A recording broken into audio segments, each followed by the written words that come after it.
Good evening. Tonight we begin with something a little different. Not the clang of iron or the crack of a lash, but a quieter, more insidious instrument, the deliberate theft of sleep that rulers and interrogators have used across ages. Forget the Hollywood versions. There are no dramatic props or visible wounds here. Only a slow, relentless unraveling that works on the mind while the body appears whole.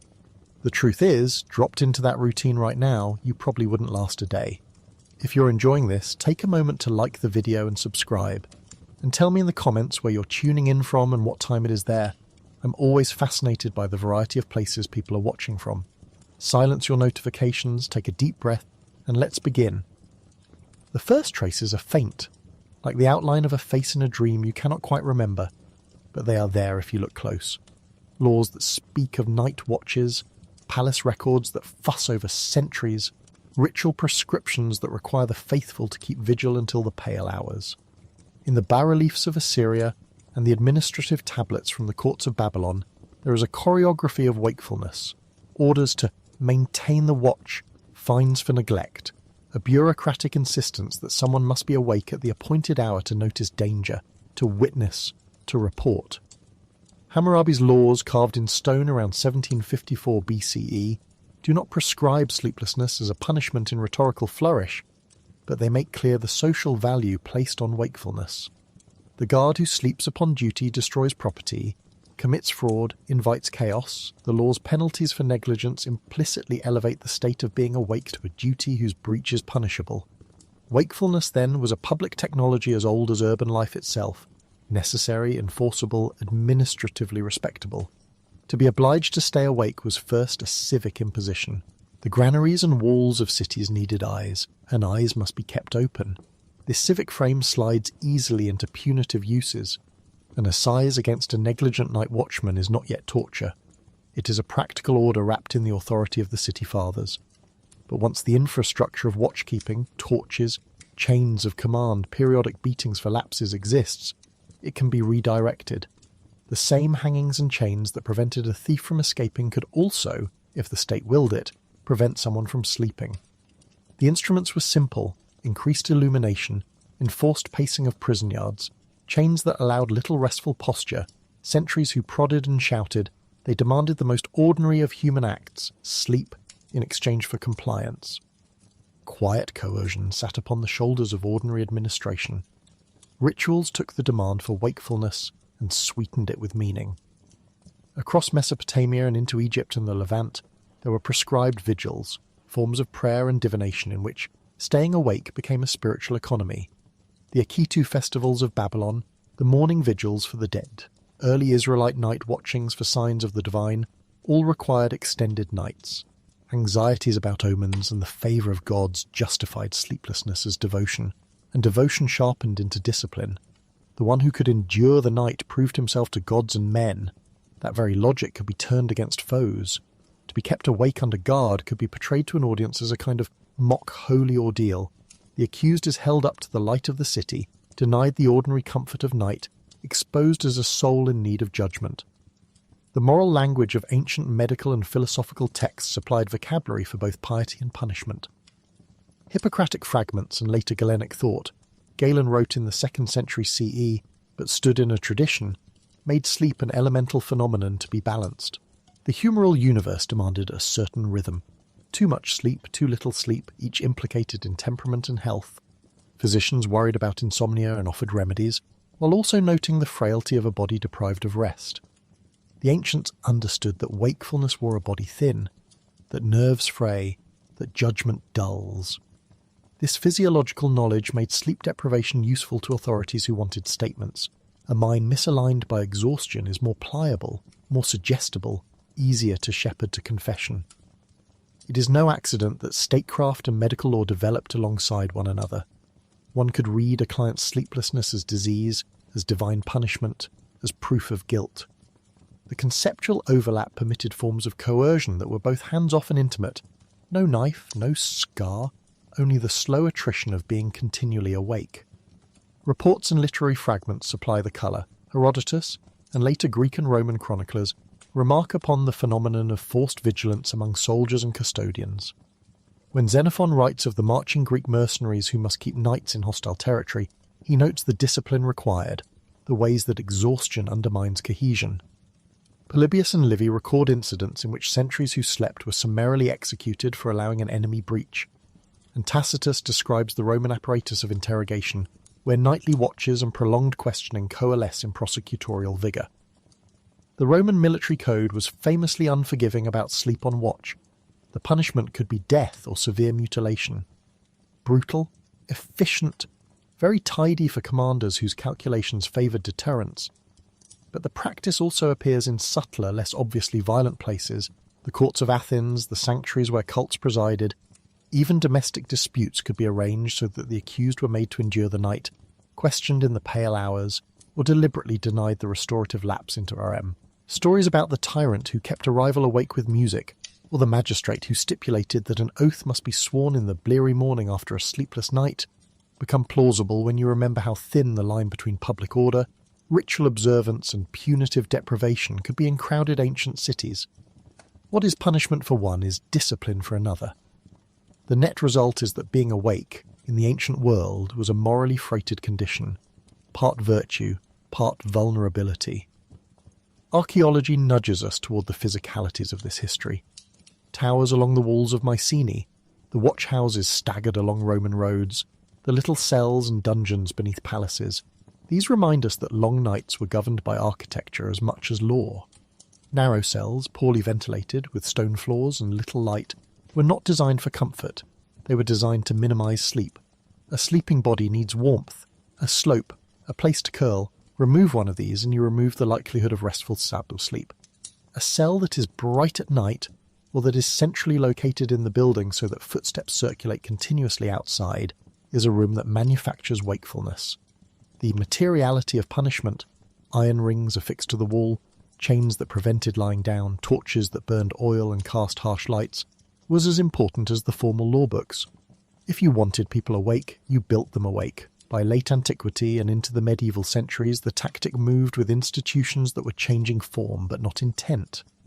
As cities fragmented and new polities rose, control over bodies and consciences centralised in other hands.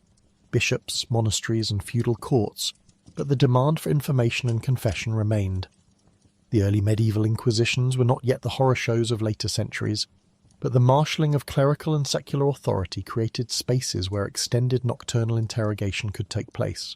Heretics, witches, and political suspects were sometimes subject to continuous questioning by ecclesiastical officials who guarded rights of demons even as they valued the spectacle of confession. The monks' own culture of vigils, nights of prayer and penitence, was a living, accessible template for forced wakefulness. Keep watch to keep the soul pure, or keep watch to break the soul's resistance. The imagery turned easily to coercion. Legal norms in medieval Europe were a study in contradictions. On one hand, canonical law and the influence of Roman legal traditions insisted upon certain procedural protections. On the other, feudal prerogatives and ecclesiastical anxieties about heresy allowed extraordinary measures. Records preserved in chancery rolls and in monastic cartularies show interrogation schedules, lists of witnesses to confessions, and meticulous notations about nights spent in custody. The bureaucratic impulse, so strong in medieval clerical offices, produced an abundance of papers that both enabled and obscured coercion. Interrogators recorded what they wanted to remember, and conveniently left out what would provoke ecclesiastical or royal scrutiny. It is striking how many medieval victims of coerced confession are known to us because some literate official chose to set down his methods, proudly or apologetically, rather than because the coerced themselves left testimony. Literacy, in short, favoured the coercer. Ships and prisons became laboratories. The petty tyranny of the galley and the enclosed world of the brig developed particular methods for ensuring that bodies remained useful. Sailors who fell asleep at the helm endangered everyone. Naval law was categorical, and enforcement was public and harsh. A century by century, slide shows the expansion of less visibly violent forms of discipline. Bare-knuckled force is replaced by a regimen of enforced wakefulness, forced relays of watch, the bilbos that allow no comfortable sleep, chains that make lying down impossible. The Admiralty's courts-martial in the Age of Sail, and later the Royal Navy's disciplinary machine, are full of cases in which sleeping on watch is treated not as misfortune, but as moral failure, corrected by humiliation and pain. The late 18th and early 19th centuries saw a growing disparity between the rhetoric of reform and the reality at sea. Reformers could argue for improved conditions while men below decks endured a regimen designed to remove slackness in the service of speed and obedience. The early modern period added bureaucracy and record-keeping in ways that both enabled and disguised sleep-based coercion. Inquisitorial manuals, such as those circulating in Spain and Italy in the 15th and 16th centuries, provided step-by-step instructions for interrogation and the extraction of confessions from obdurate subjects. The Malleus Maleficarum of 1487, a text that few courtrooms quoted directly but many used as a cultural map, cultivated a logic of suspicion that justified the prolonged scrutiny of accused witches. The text's warm rhetoric about procedure and its chilly exercises in evidence-making left no space for the nocturnal practices it helped to rationalise. Relentless nights of questioning, the repetition of leading questions until the accused's narrative yielded to the interrogator's preferred story, the strategic use of shame and exhaustion. These were not always recorded as torture. They were often filed under necessary measures in a docket. Judicially sanctioned violence shifted shape but not effect. The rack, the pillory, and public corporal punishment made visible marks and were easy to condemn or celebrate. Sleep denial, by contrast, operated in the realm of the invisible. A confession given at dawn could be written into the record as a voluntary admission, sanctified by a notary's seal and the testimonies of 2 witnesses, none of whom might remark upon the fact that the accused had been awake for 48 hours. The record thus becomes a palimpsest.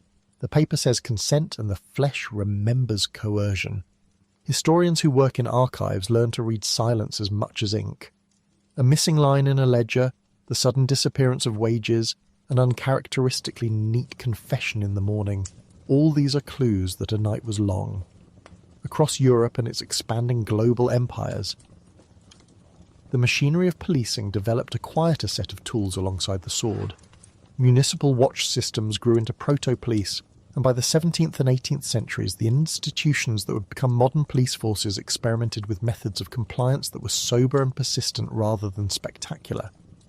In early modern London, the Bridewell and other houses of correction sought not only to punish but to reform through labour and discipline.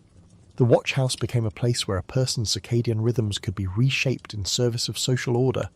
The poor, the vagrant, the political dissident, each could be taught to lie still in the daytime and keep restless nights as punishment. The goal was behavioural reconfiguration more than retribution. The method was steady, administrative pressure.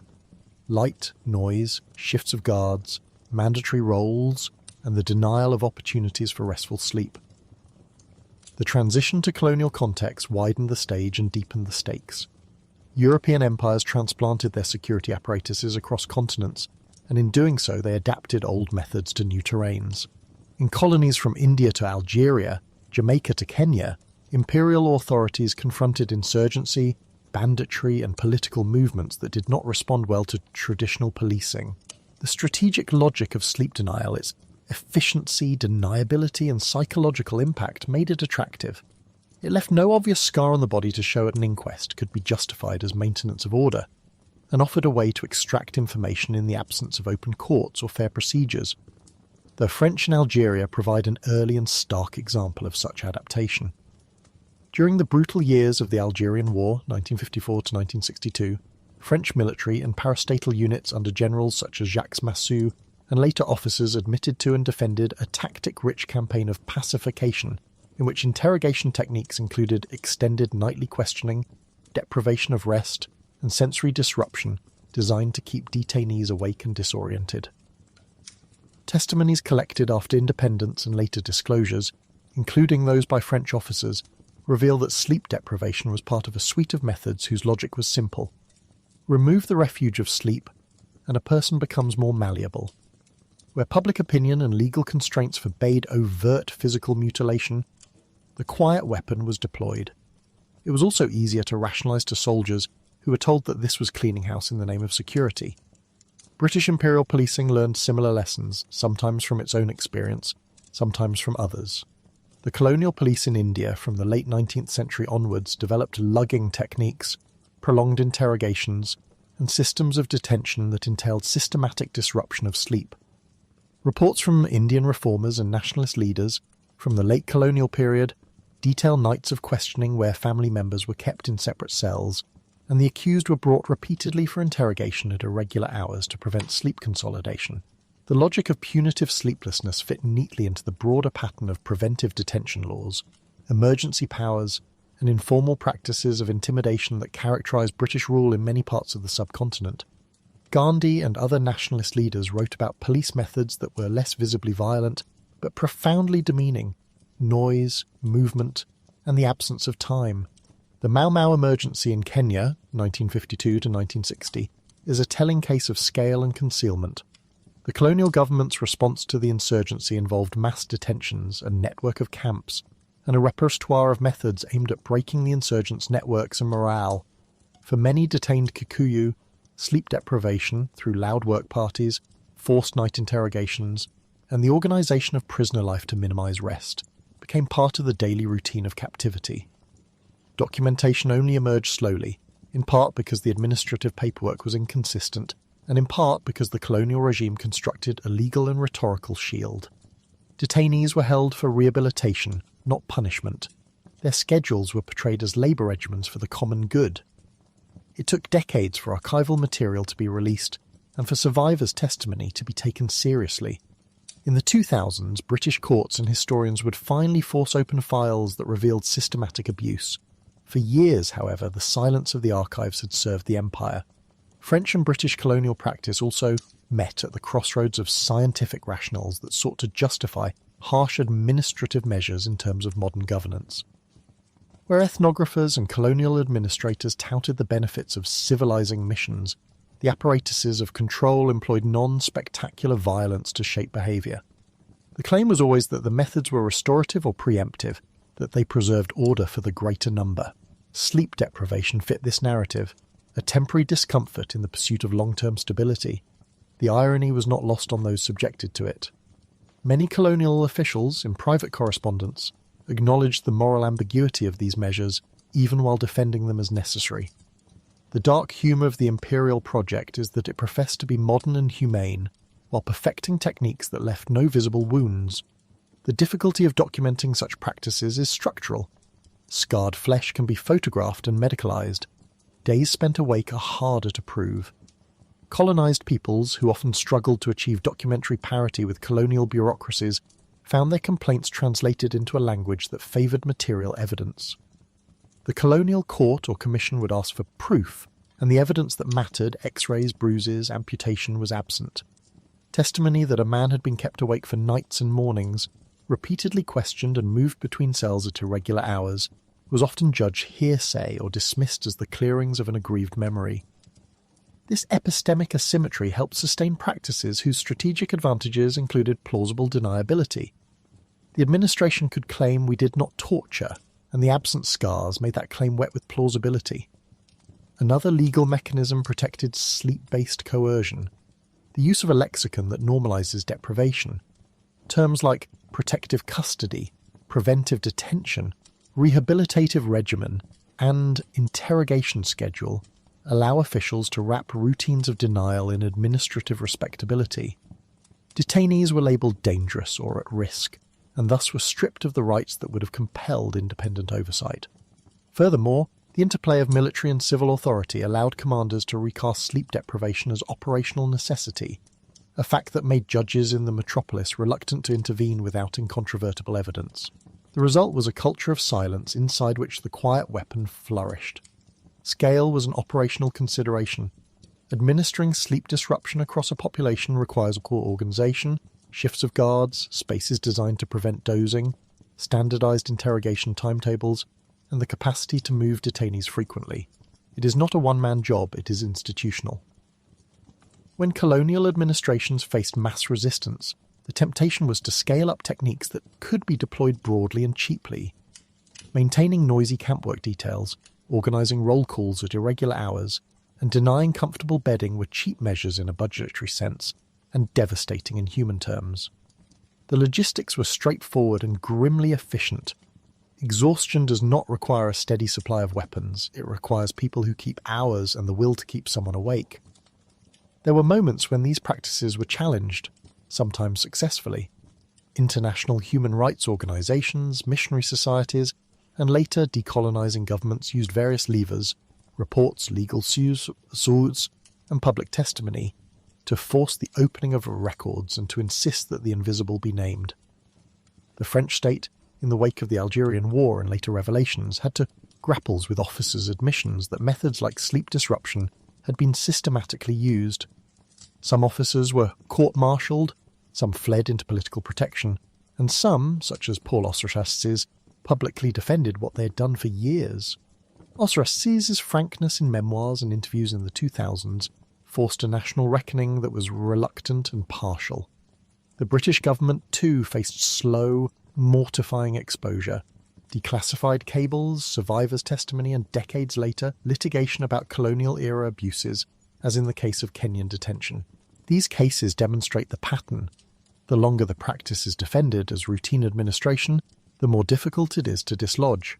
But the more persistent the testimony, and the more sophisticated the archival search, the likelier it is that the quiet weapon will be named. What is notable across these epochs, ancient, medieval, early modern, colonial, is the way that sleep deprivation functions as a weapon in the intersection between knowledge and power. It is a method that exploits what we know about human biology and cognition. It uses institutional routines and architectural features. It relies on the epistemic dominance of those who write the records. It scales because it is cheap in material terms and devastating in psychological terms. It is quiet because it leaves little to photograph and something to doubt. Its effectiveness has always depended on the broader legitimacy of the institution that wields it. A city, a church, a navy, a colonial administration. When the wielders are seen as legitimate, or at least as having the right to exercise extraordinary measures, the quiet weapon slips into practice.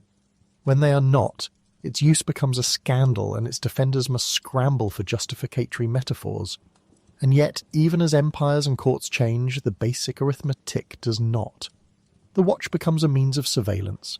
The cell becomes a place where nights are engineered. The jailer becomes a technician of sleeplessness. The moral language mutates. Religious vigilance morphs into administrative necessity. Legal provision transmutes into euphemism. But the social effect endures. Sleep, the most private of human consolations, becomes a site of state power. The weapon is elegant in its cruelty because it is efficient and deniable.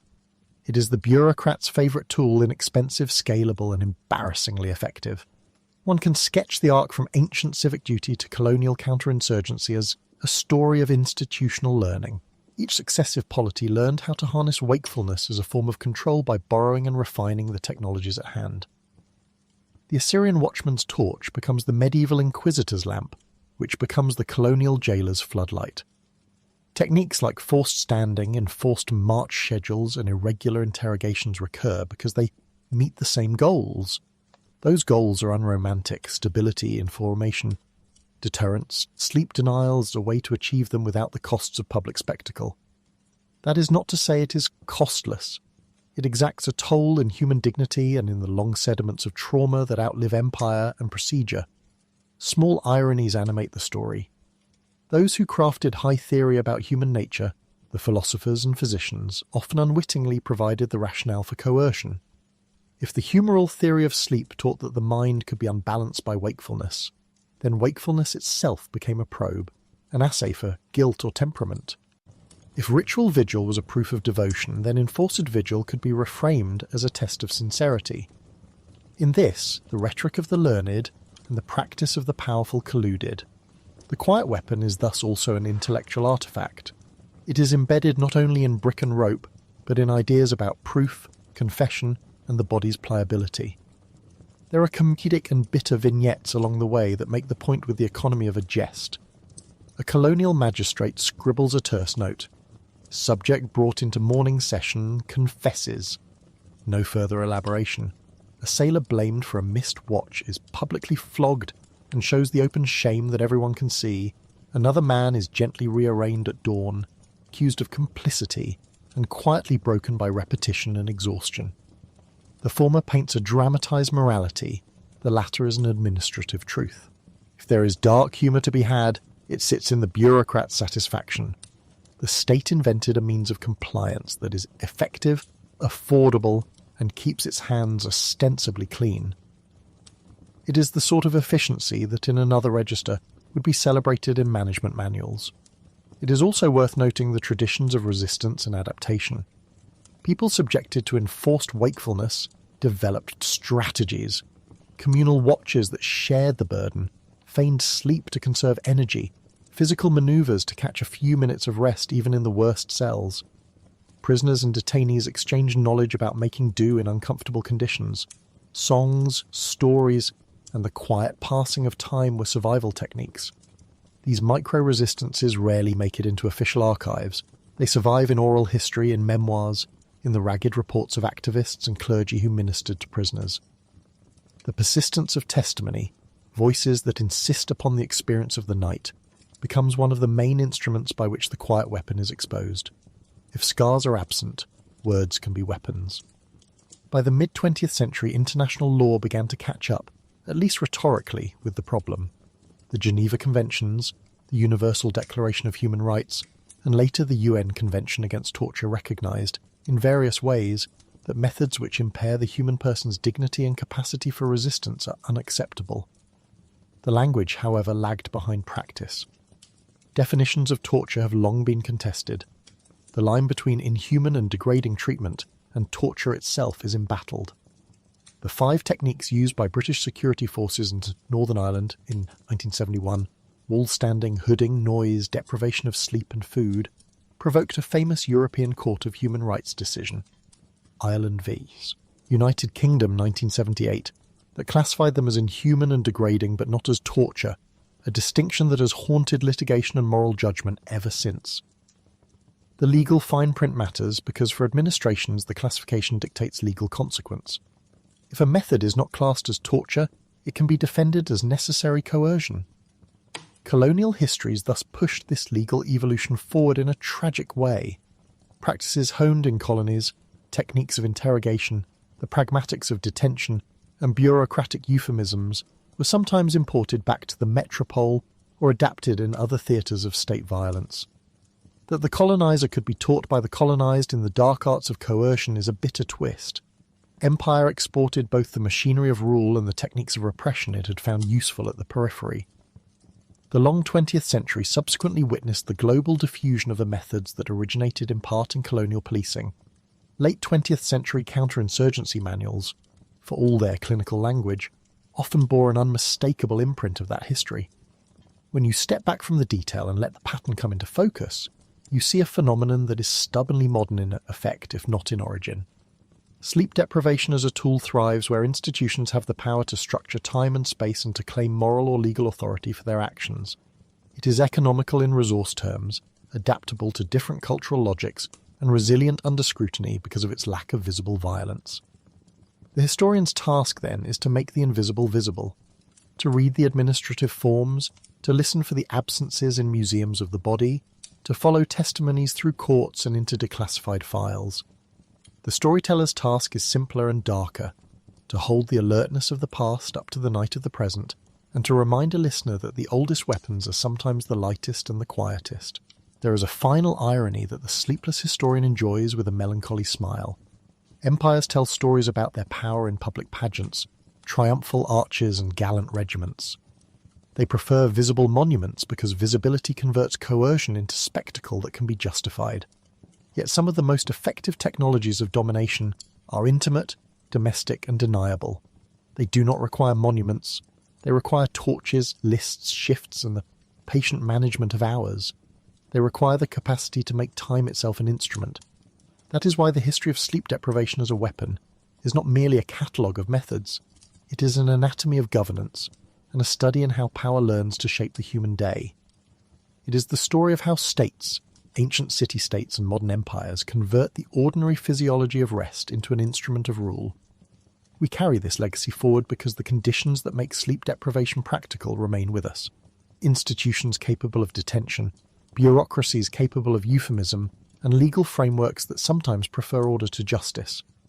The challenge for historians, activists, and practitioners of law is to insist on translational evidence, to show not only that a confession exists, but the hours and practices that produced it, to link the absence of scars with the presence of coercive scheduling, to treat the patterns of night and day as political acts.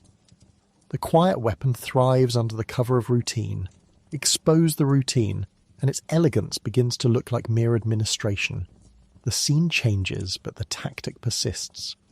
So the story that begins in the stone courts of Hammurabi wanders through the candle-lit inquisitorial chambers and the rattling decks of 17th century men of war and returns in the holsters of mid-20th century imperial police is consistent in one bleak arithmetic. Make someone awake, and you make them readable. The body gives up things more easily when it does not sleep. That column of institutional knowledge has been built patiently over millennia, brick upon brick, watch after watch. The human cost is written not in scar tissue, but in the long histories that survivors carry with them, and in the records that took generations to pry open. There is humour in the bureaucrat's delight. There is sorrow in the historian's duty to recount it. And there is, finally, a moral urgency to remembering, to guard against the institutional seduction that believes a quiet weapon, because it leaves no marks, leaves no guilt. It does, it always has. The brain sleeps like a city at night. Lights go dim, the machines of daily urgency slow, streets empty of urgent traffic, and maintenance crews come out to work. Sleep is not a single thing, but a choreography of states, each with a purpose. In the early hours of non-rapid eye movement sleep, the mind drops into the slow, pulsing waves of deep sleep, what clinicians call slow wave sleep, when neurons fall into a synchronized rhythm and the brain appears to pull the blankets up over the day's excitations. Later, in the flickering theatre of REM sleep, the eyes dart under closed lids, the body becomes paradoxically limp, and the mind rehearses, integrates, and sometimes hallucinates, stitching emotions and the memories into the thin fabric that will hold the self together the next day. Between these bookends are the lighter stages, wherein the sleeping mind rehearses attention, consolidates habits, prunes needless connections, and rehearses tomorrow's small decisions. If you listen to that city analogy far into the night, you can hear other things. River channels of cerebrospinal fluid widening their course, the glymphatic system washing the synaptic alleyways free of metabolic refuse, the hippocampus exercising its role as a temporary store before passing precious items, memories, down into the long-term vault of the cortex. Sleep is housekeeping, it is waste clearance, synaptic recalibration, emotional editing. It lifts the sediment of the day and lets the mind see more clearly in the morning, less brittle, less prone to flaring at small insults. That clarity, it turns out, is fragile. Interrupt sleep and everything that happens in that dark maintenance hour begins to fray. Deprive the slow waves, and the brain cannot consolidate declarative memories, names, places, facts, because the hippocampal replay that underwrites transfer to the cortex is short-circuited. Remove REM and the emotional residue of experience remains unprocessed. The thicket of fear, shame, grief or rage does not get the gentle pruning that makes it manageable.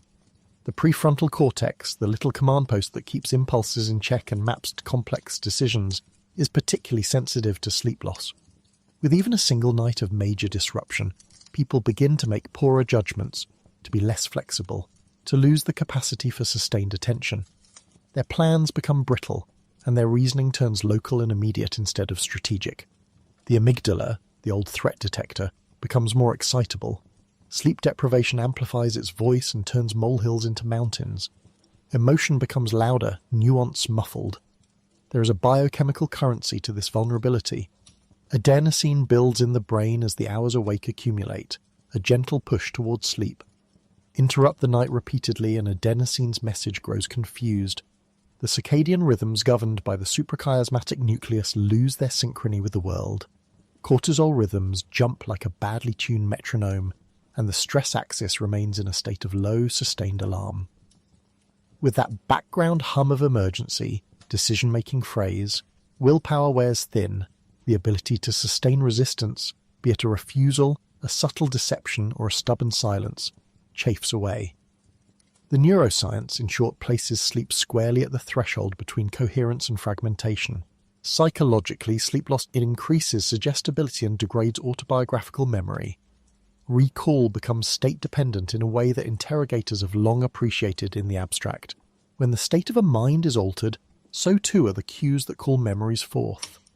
A person who cannot sleep may still have memories intact in some neurophysiological sense, but the threads that allow a retrieval, context, associative pathways, the quiet, intact scaffolding of executive function are frayed. Add emotional hyperreactivity and diminished cognitive endurance, and you produce a mind that is more likely to make errors, confuse events, recant or accept propositions that would have seemed nonsensical in full awake clarity. None of this needs to be a manual. It is, rather, the anatomy of a vulnerability. For those who study coercion, whether in courts or archives, that anatomy explains why sleep figures so often in the repertoire of repression. It is cheap, it leaves no readily visible marks, and it attacks the very scaffolding on which resistance rests: attention, memory, and emotional regulation. In the lab, scientists can measure reaction times, telescope the prefrontal slowdown, and watch the amygdala flare. In the field, those measures translate into a battered capacity to reason and to bear stress. This is why sleep denial has been for so long a method of power rather than merely an accidental consequence of detention. Because it privileges the subtle degradation of agency over overt wounding, and because secrecy and deniability are built into its logic.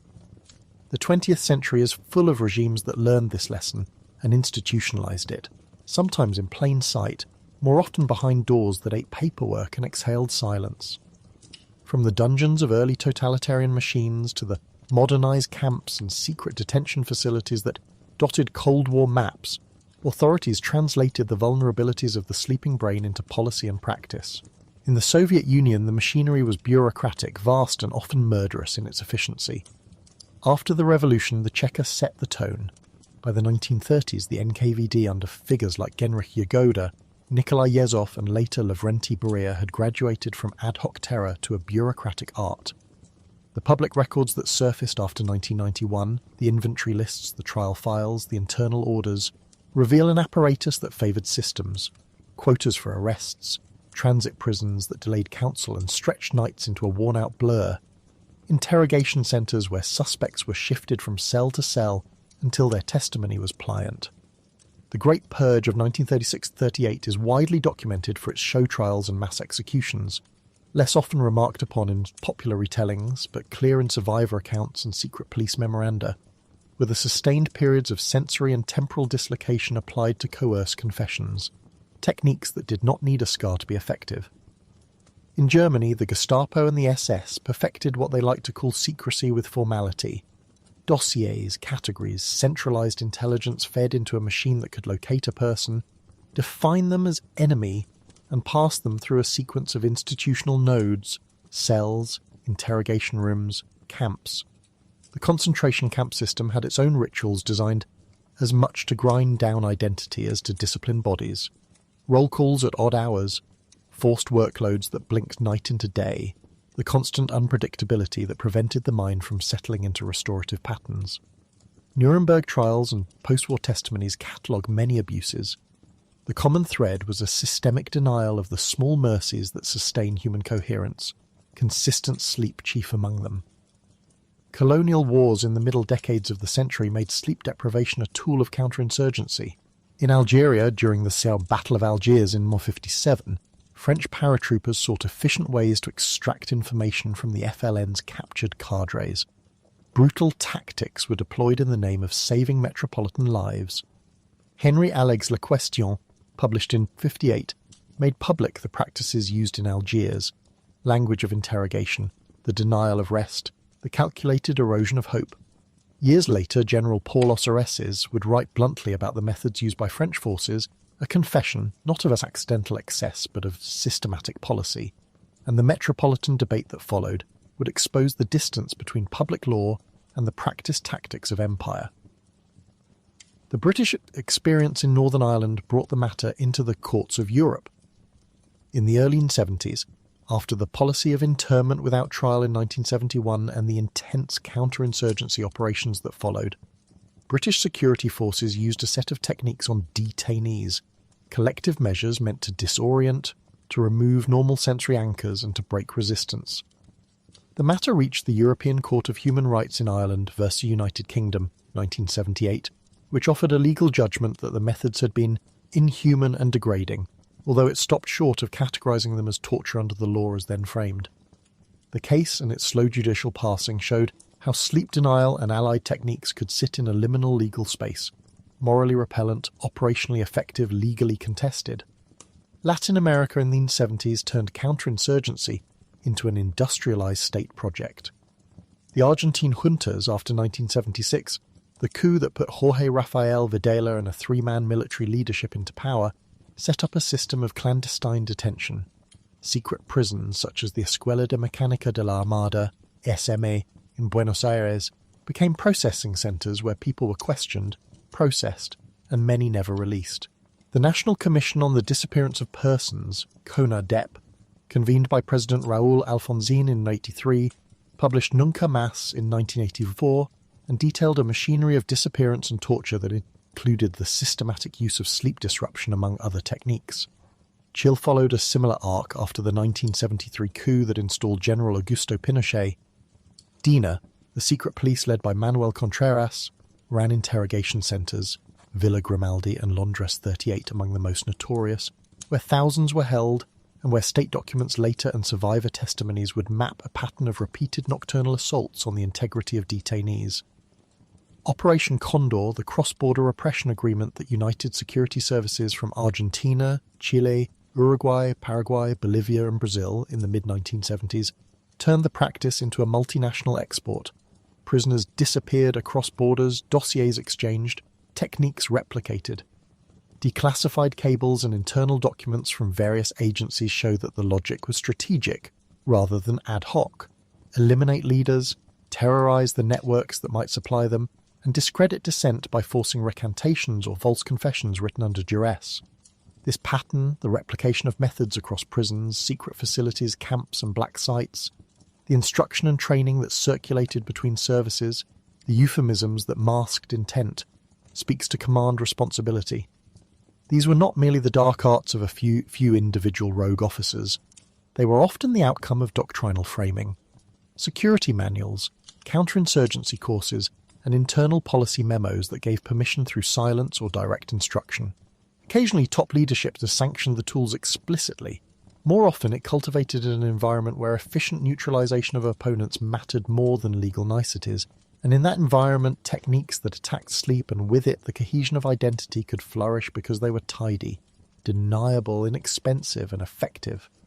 Survivor testimony threads through the archives like a constant whisper. From the Gulag memoirs of Alexander Solzhenitsyn, whose The Gulag Archipelago, first published in the West in 1973, catalogued the mechanisms of state terror, to the Argentine mothers who gathered in Plaza de Mayo, under banners stitched with names of the disappeared, to the quiet accounts collected by human rights investigators in Chile. These voices document what the files sometimes obfuscated, the pattern of minute-by-minute breakdown.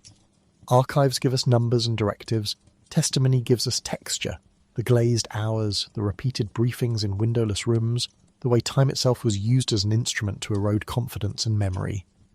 Together, they show a pattern that is strategic and scalable. Sleep denial is not a one-off cruelty, but a repeatable component of a repressive toolkit. The Cold War intensified the marriage between coercion, statecraft, and science.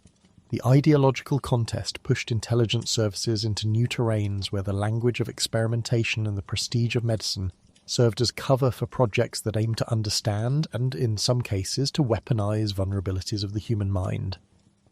In the United States, anxieties that began with the fates of prisoners in Korea and heated in the atmosphere of 1950s anti-communist paranoia produced a cascade of programs. Project Artichoke, early 1950s, and the more widely known MKUltra from 1953 were efforts by the Central Intelligence Agency to explore interrogation, conditioning and behaviour modification, often through drugs, hypnosis and sensory manipulation. Sidney Gottlieb, the chemist who ran much of the operational side of MKUltra, authorised funding, often routed through front foundations, for research conducted in universities and clinics. The most infamous clinical example was the work of Dr. Ewan Cameron at the Allen Memorial Institute in Montreal, whose depatterning experiments in the late 1950s and early 1960s combined prolonged drug-induced sleep, intensive electroconvulsive therapy, and repeated recordings to cultivate a blank slate. Cameron's patients were often unwitting, and the CIA later acknowledged funding some of his work. The moral cost of these experiments was enormous. victims and families later brought lawsuits, and public revelations in the 1970s forced a reckoning with the ethical borders that had been crossed. Intelligence manuals codified a paradox. Techniques framed as non-physical were appealing because they left no visible scars, thereby allowing agencies to claim compliance with public law while securing information through coercion.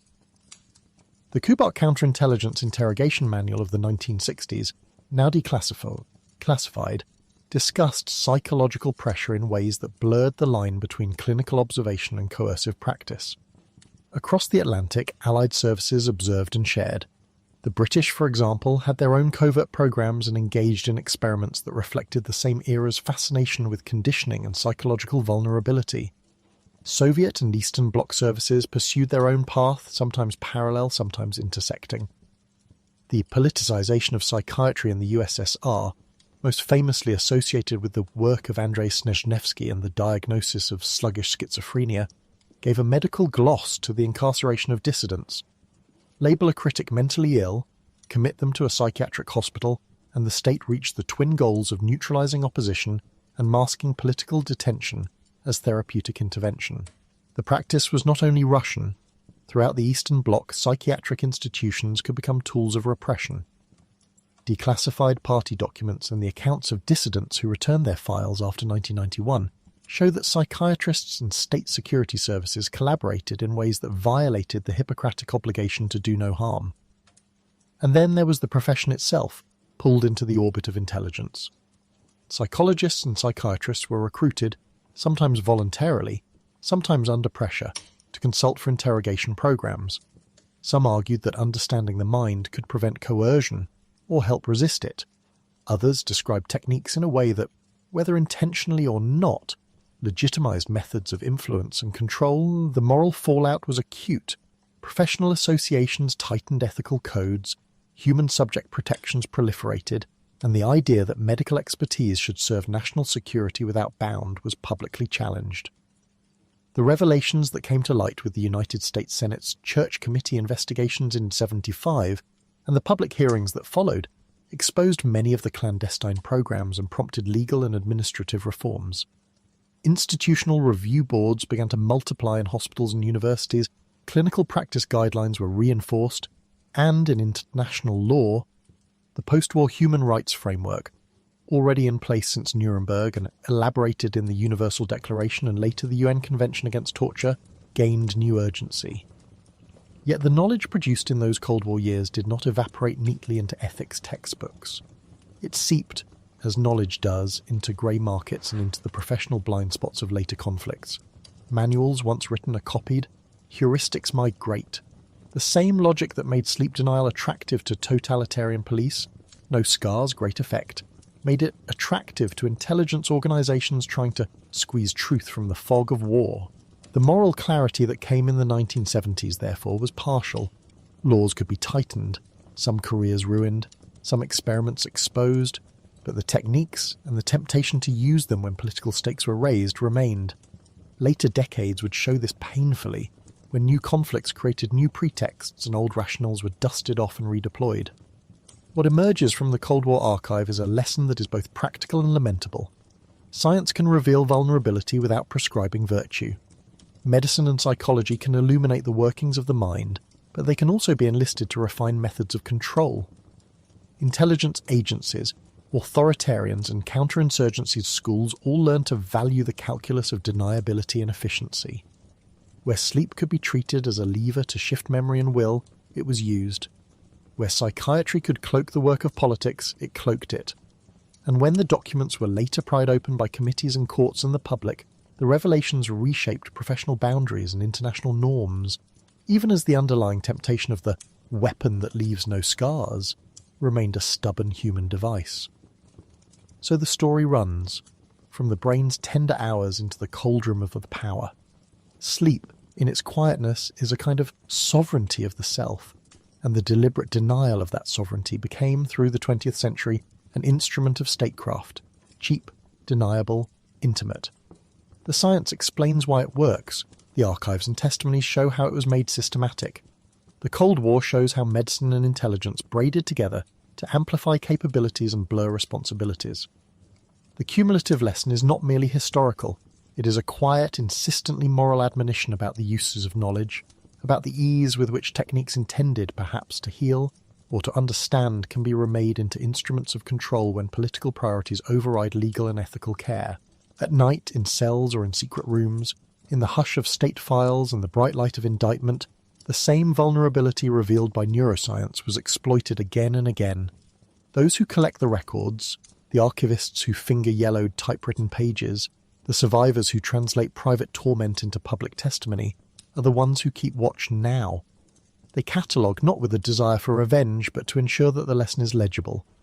To understand why such methods are effective is not to instruct in their use. It is to show how fragile human coherence is, and thus to guard the institutions and norms that protect it. In the end, the Cold War's mixture of intelligence, ambition, and clinical rationalization left a legacy that shaped the late 20th century. Governments learned that certain interventions could produce results without visible ruin. They also learned that secrecy could be breached, and that legal and professional norms could be reasserted. The rest is an uneasy balance. Knowledge that can be used for care or for harm, and social frameworks that must decide which it will be. The great archives, the courtroom transcripts, the survivors' papers, these are the traces we follow, the dim lights revealing how sleep, that most ordinary human necessity, became in modern history both a refuge and a battleground. In the hush that followed the attacks of September 11, 2001, an anxious machinery of policy, law and improvisation began to churn in quiet rooms that were hard to find on any map. Washington's offices, some formal, many improvised, filled with men and women who spoke in memos, in classified briefings, in late-at-night phone calls.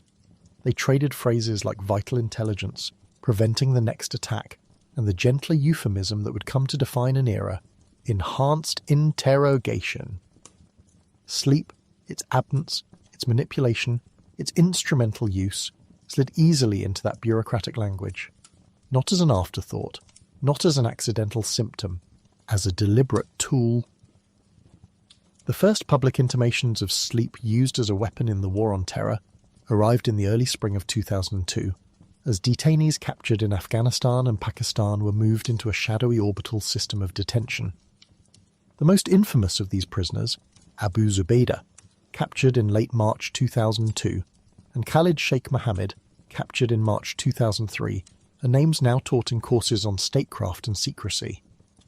In the claustrophobic geography of CIA black sites, places later revealed to include facilities in Afghanistan, Guantanamo Bay in Cuba, and, according to later governmental and court findings, sites in Poland and to Romania, waking someone became a strategic act. Imagine the steady rhythm of a light outside a door, the low-footed tread of guards, the measured voice that will not allow sleep to return for hours, then days. It was low-tech and intimate. It left no scarline to stitch, no broken bone to x-ray. It left time as its canvas, and time is patient. The legal architecture that sought to justify these practices was, at its core, an exercise in linguistic containment and constitutional geometry. During the autumn and winter of 2002, lawyers inside the Department of Justice's Office of Legal Counsel began to produce the opinions that would later be called the torture memos. Names like John Yoo, J.S. Bybee, and Stephen G. Bradbury are inked into this history. They wrote in the cool, detached voice of the bar. They defined torture narrowly. They argued that only the most extreme and prolonged physical pain could meet the statutory threshold. And they offered articulated rationales, some constitutional, some pragmatic, for why the president's wartime authority and the executive's need to protect national security allowed certain techniques. Sleep deprivation was discussed not as a grotesque novelty, but as a calibrated instrument. A few days, maybe longer. In the memos, the measurement of time became a proxy for severity. These legal opinions were not lone ruminations, but architecture for actions. The CIA, working within what it believed to be a permissive legal frame, contracted psychologists and former military trainers, James Mitchell and Bruce Jessen among them, who drew from the military SEER program, the Cold War's behavioral manuals, and improvisation. The result was a menu of enhanced interrogation techniques that mixed the bodily with the psychic, forced standing or stress positions, forced nudity, sensory manipulation, waterboarding. Sleep was singled out because it amplifies vulnerability in ways that are intimate and precise. Deny someone sleep and you dislodge not only memory and concentration, but the sense of continuity. Time ceases to be linear. Hallucinations bloom in the gaps. Decision-making fractures. The person who can no longer trust their memory is, from an interrogator's point of view, more malleable. By the winter of 2002, the program had a clandestine choreography. Detainees were transported by CIA-operated aircraft, rendition flights that stitched together a map of complicity across continents, from Pakistan to the deserts of Afghanistan to concrete rooms in Eastern Europe. Flight manifests, when later exposed in court and investigative reporting, suggested a system so broad it could only have been sustained by bureaucratic networks and the quiet compliance of states that preferred deniability. It was not simply the act of a few men in white rooms. It involved state actors, contractors, intelligence officers, and legal advisors who debated the boundaries until, in some places, the boundaries blurred entirely. Public attention, however, is a stubborn force. It arrived in stages and with different textures. In April 2004, the photographs from Abu Ghraib prison leaked to the world. Images that made visible the humiliations of military detention in Iraq. Those photos were not all about sleep, but the same culture of permissive cruelty that allowed prolonged wakefulness to be treated as a technique also produced hooded prisoners, improvised stress positions, and humiliating displays. Abu Ghraib's pictures, seen around the globe, compressed public outrage into a moment of palpable horror. Yet the more secret program, black sites and enhanced interrogations remained shrouded in classification until investigative reporting and legal inquiries began to pry open the doors. Between 2004 and 2006, a slow, insistent stream of revelations, journalistic, legal and congressional, began to coalesce. The New York Times, the Washington Post and a number of the international outlets published accounts based on leaks and interviews. In 2005, it became public that the CIA had destroyed videotapes documenting interrogations.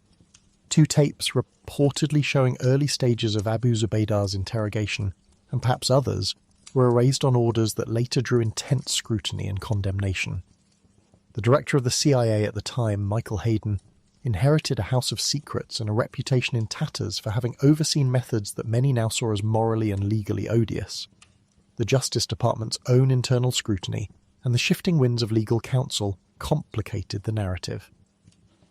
Following the 2002 opus of memos, in 2004 Jack Goldsmith, who replaced some of those lawyers, concluded that the OLC had been too narrow in its definition of torture and withdrew several opinions. Still, the memos had their effect, and the practices they normalized persisted. The legal debate, is sleep deprivation torture? Does it meet the severe pain standard? Was less a neutral question of law than a contest over meaning between political actors with different appetites for risk. When photographs or memoranda landed publicly, the liberal institutions that guard principle, human rights NGOs, civil liberties groups and some lawmakers, began to demand accountability. Amnesty International, Human Rights Watch, and the International Committee of the Red Cross insisted that the United States was in violation of the Convention Against Torture and customary international law. In capitals around the world, diplomats were asked uncomfortable questions about complicity. Political reckoning was uneven. Some in the administration doubled down. Vice President Dick Cheney, among the most strident defenders of the program, argued in interviews that the techniques were necessary and lawful. He framed the debate as a binary between harshness and catastrophe. The executive branch asserted prerogatives of national security, emphasizing secrecy to justify both the methods and the refusal to disclose details. Congress, constrained by partisanship, produced hearings that punctured the public's complacency but rarely achieved the kind of unified action that might have engineered sweeping prosecutions. A few military personnel and contractors were tried and convicted, some low-level guards at Abu Ghraib, some contractors for specific abuses, but the most consequential figures were shielded. The Senate's Select Committee on Intelligence opened its own inquiry with painstaking thoroughness. The culmination of years of subpoenaing, redactions, and negotiated declassifications was the 2014 report on the CIA's detention and interrogation program. Its 600-page version, of which a 525-page executive summary was ultimately released publicly, read like a forensic biography of a secret regime. The report did not merely enumerate techniques. It argued that the program was more brutal than the CIA had admitted, that it was less effective than hawkish proponents claimed, and that the agency had misled policymakers and the public about the efficacy of the techniques, including sleep deprivation, in producing reliable intelligence. The report concluded that the program's achievements were overstated and its successes were brittle. It found that some high-value detainees were subjected to sleep deprivation for extended periods, sometimes in ways that bordered on sensory and cognitive dissolution.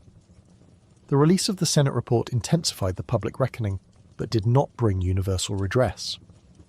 The Department of Justice under the Obama administration considered, and in some internal instances pursued, prosecutions. Attorney General Eric Holder in 2009 announced that prosecutions would proceed. Yet in the end, the political will proved partial. Several career prosecutors later explained privately and publicly that legal obstacles, the passage of time, and concerns about exposing classified methods and intelligence made criminal cases difficult.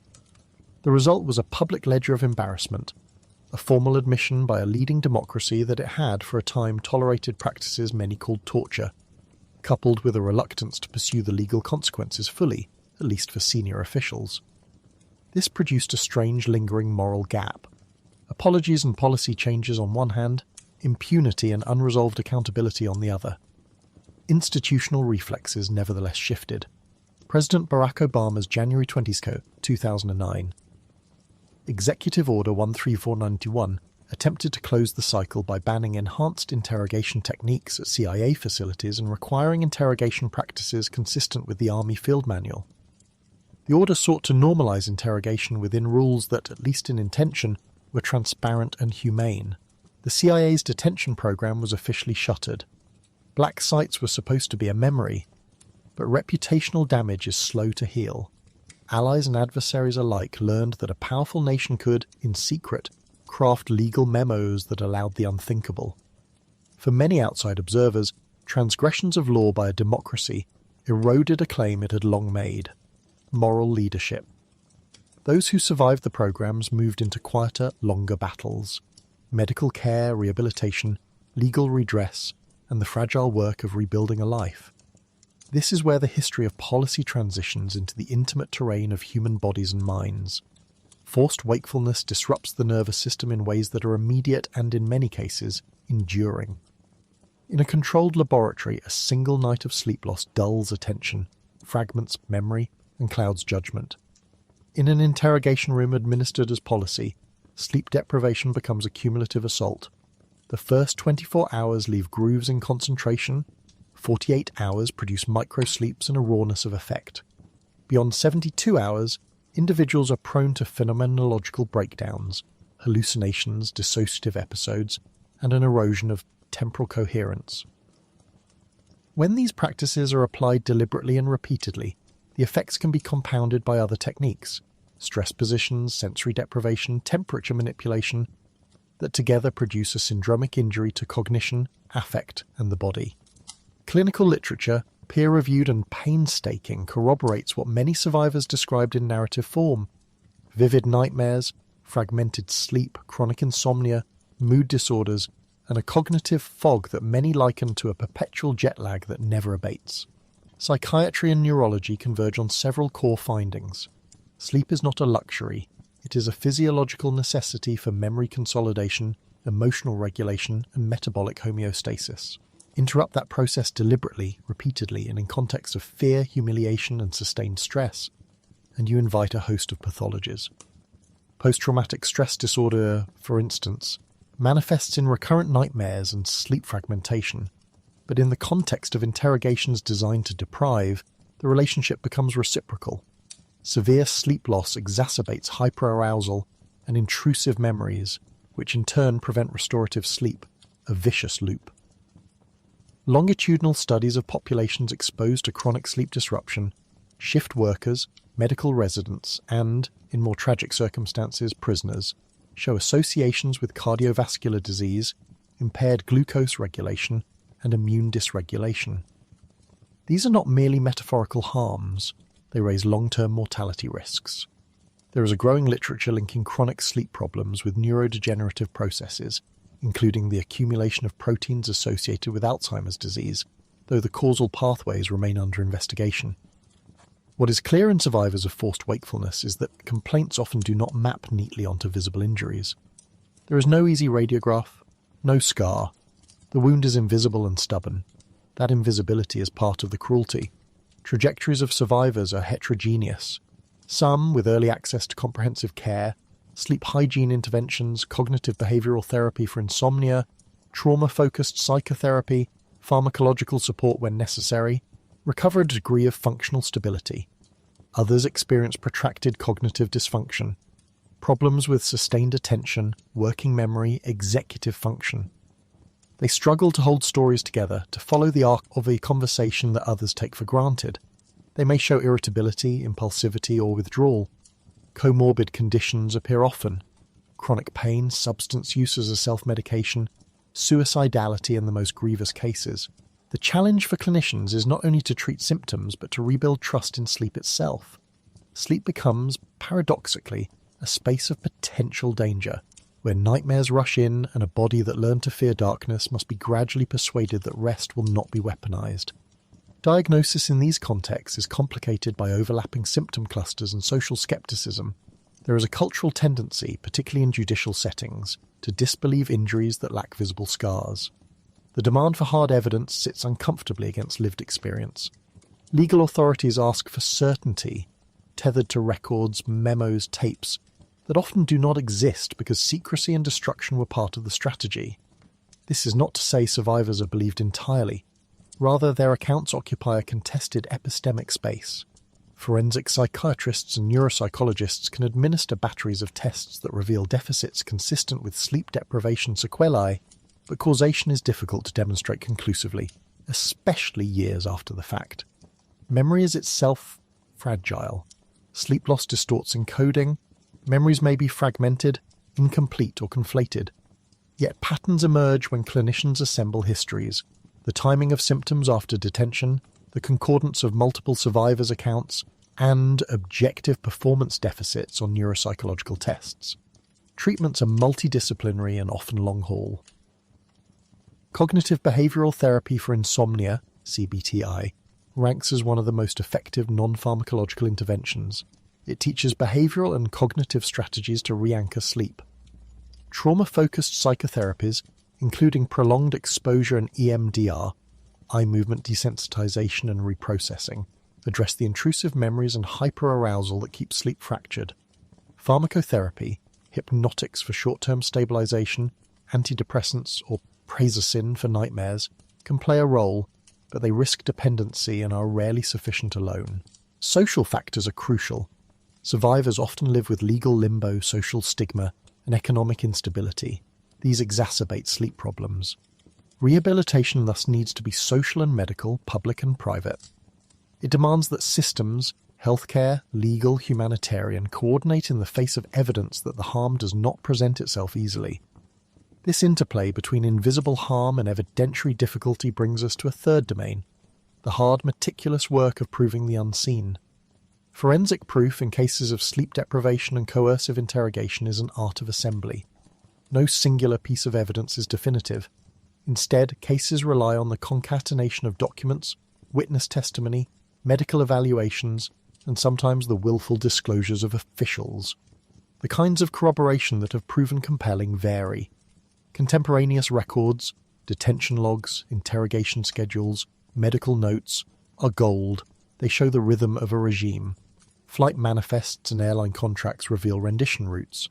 Expense accounts can expose which countries hosted sites. Internal memos and legal opinions, once declassified or leaked, provide the rhetorical scaffolding that allowed practices to be considered lawful. The Senate Intelligence Committee's report was possible because of access to such records. Its findings carried weight because it offered documentary evidence that corroborated survivors' narratives. Yet the limits are profound. Many key documents were redacted or withheld. Videotapes were destroyed. Orders were oral. The CIA's use of contractors further complicated accountability. Contractors operate in a legal grey area, protected by layers of corporate privilege. When investigative journalists and courts tried to trace responsibility, they found themselves pressing against classification, claims of national security, and a judicial fondness for deference. In US courts, the state secrets privilege has been invoked to block civil suits. Internationally, the tools are variable. The European Court of Human Rights has adjudicated cases, al-Nashiri and Abdelrahim al-Nashiri among them, finding state culpability when states were complicit in hosting sites or facilitating renditions. Italy's judicial system famously tried and convicted CIA operatives in absentia for the 2003 abduction of Imam Abu Omar in Milan, a legal episode that demonstrated how domestic courts could use ordinary criminal procedures to challenge extraordinary state secrecy. Forensic investigators often turn to the body for confirmation.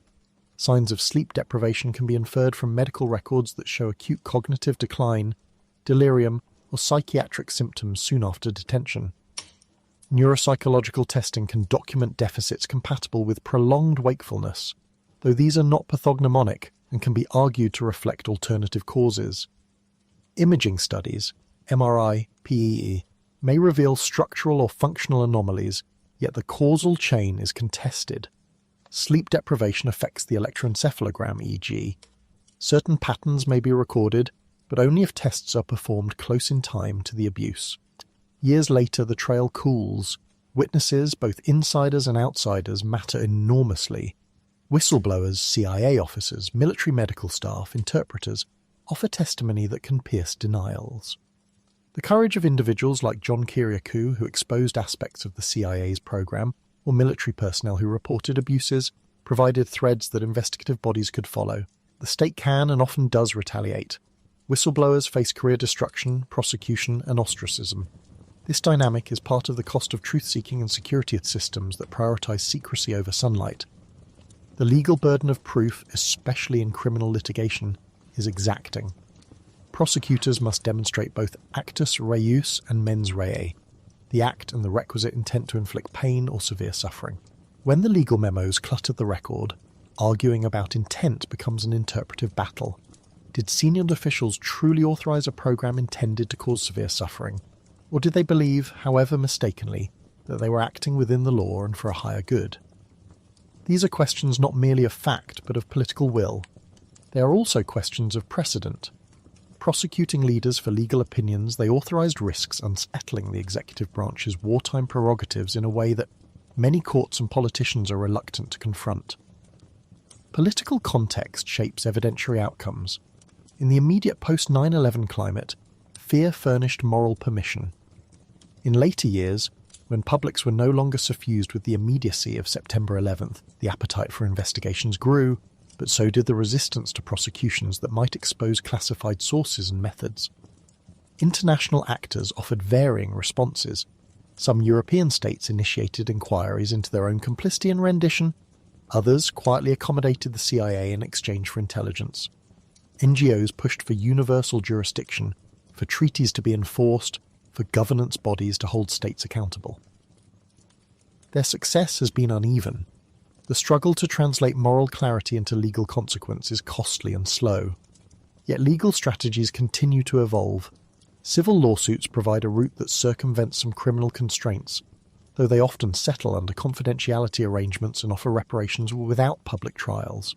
European courts, less constrained by the US state secrets privilege, have offered venues where victims have had some successes. Public inquiries and parliamentary investigations provide another mechanism, less punitive perhaps, but valuable for establishing an official record. The Senate report, in that sense, was an instrument of fact-finding more than retribution.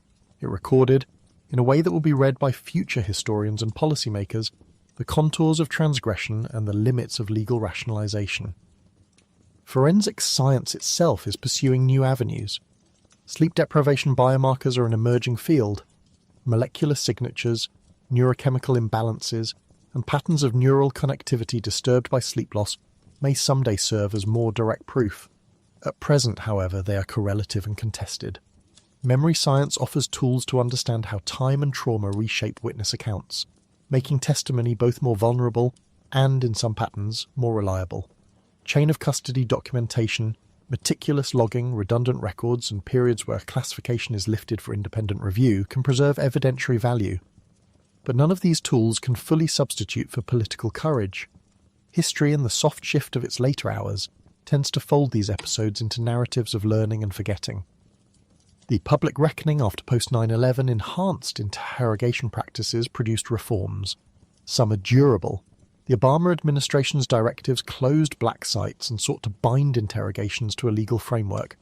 The American Medical Association and the psychiatric profession grappled with their ethical obligations, eventually adopting stronger positions forbidding clinician participation in torture and coercive interrogation.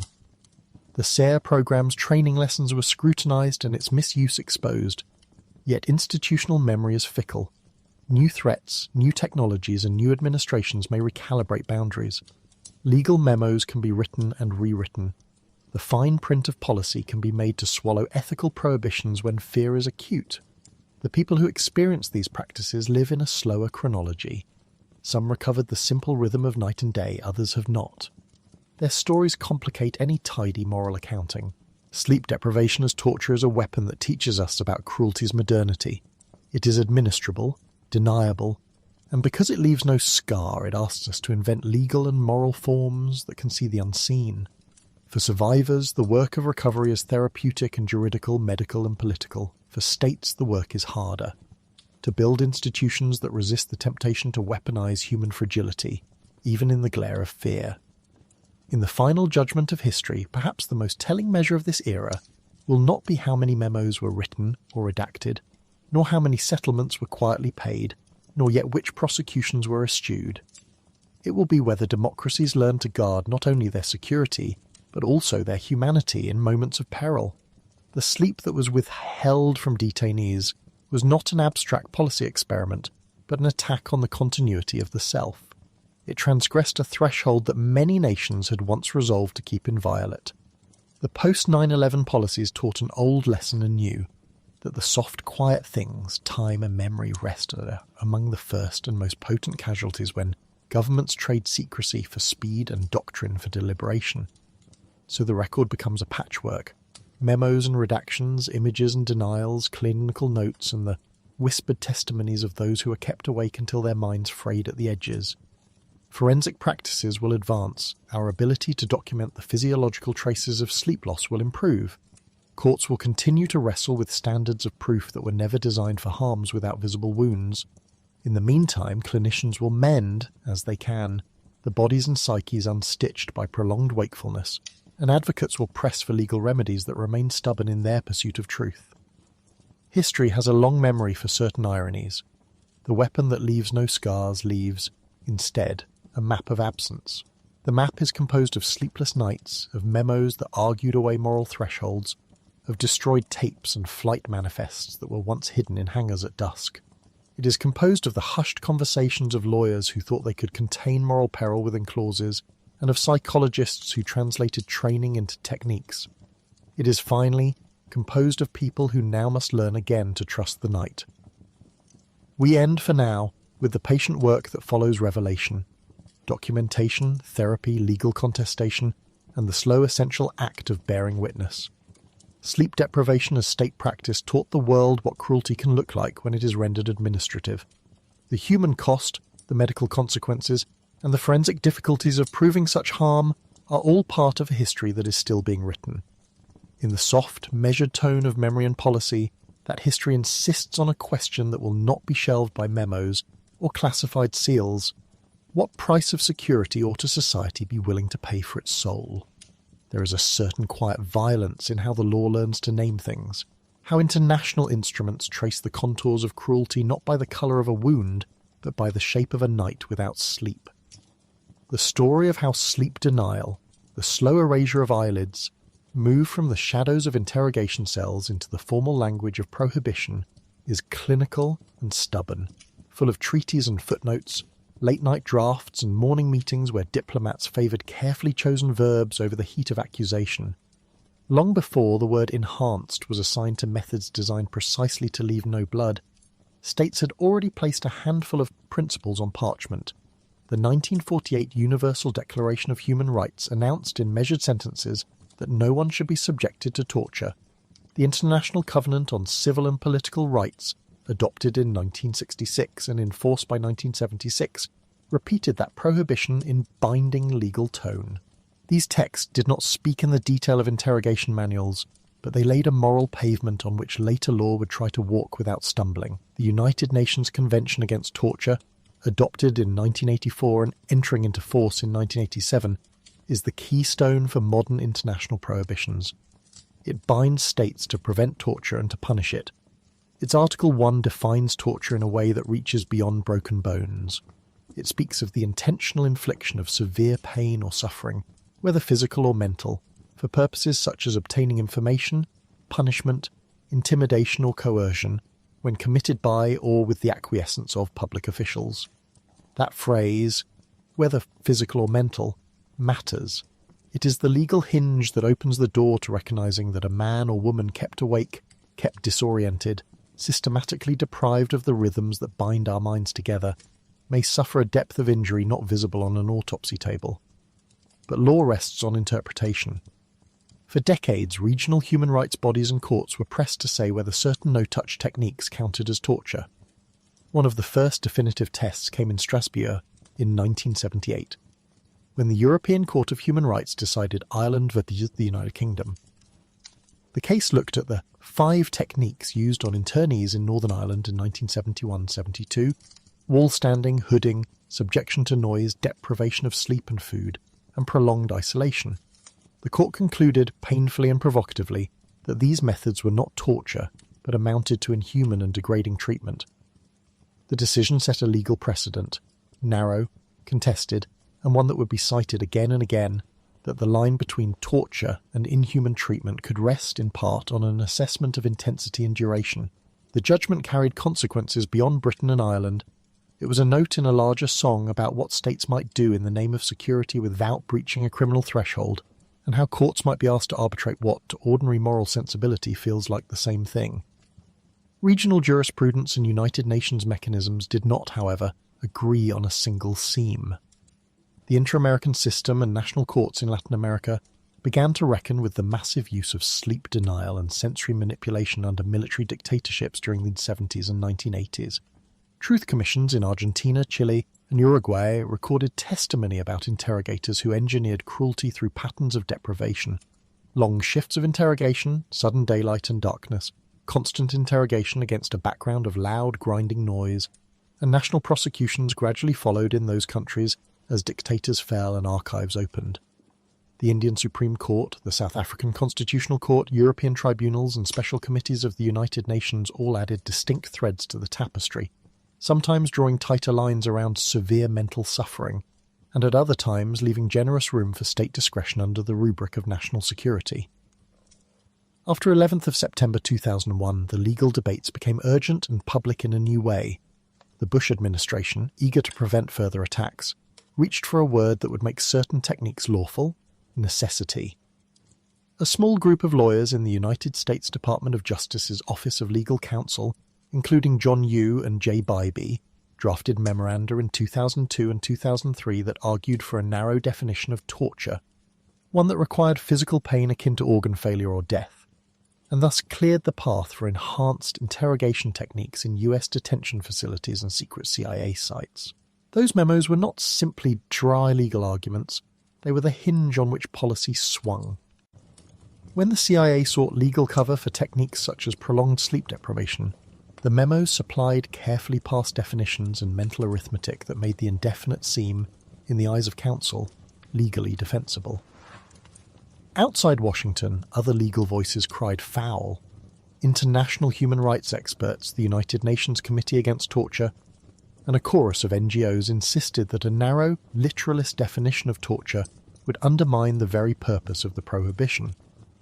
In 2003 and 2004, the International Committee of the Red Cross, Amnesty International and Human Rights Watch published reports alleging that the US program in Guantanamo, Bagram, and secret black sites used techniques that caused severe mental and physical suffering: sleep denial, prolonged shackling, stress positions, exposure to cold, and precarious reliance on threats and humiliation. The United Nations human rights machinery, and later the UN Special Rapporteur on Torture, issued repeated statements that sleep deprivation and sensory overload could meet the threshold for torture when systematic, prolonged, and purposefully inflicted to extract information.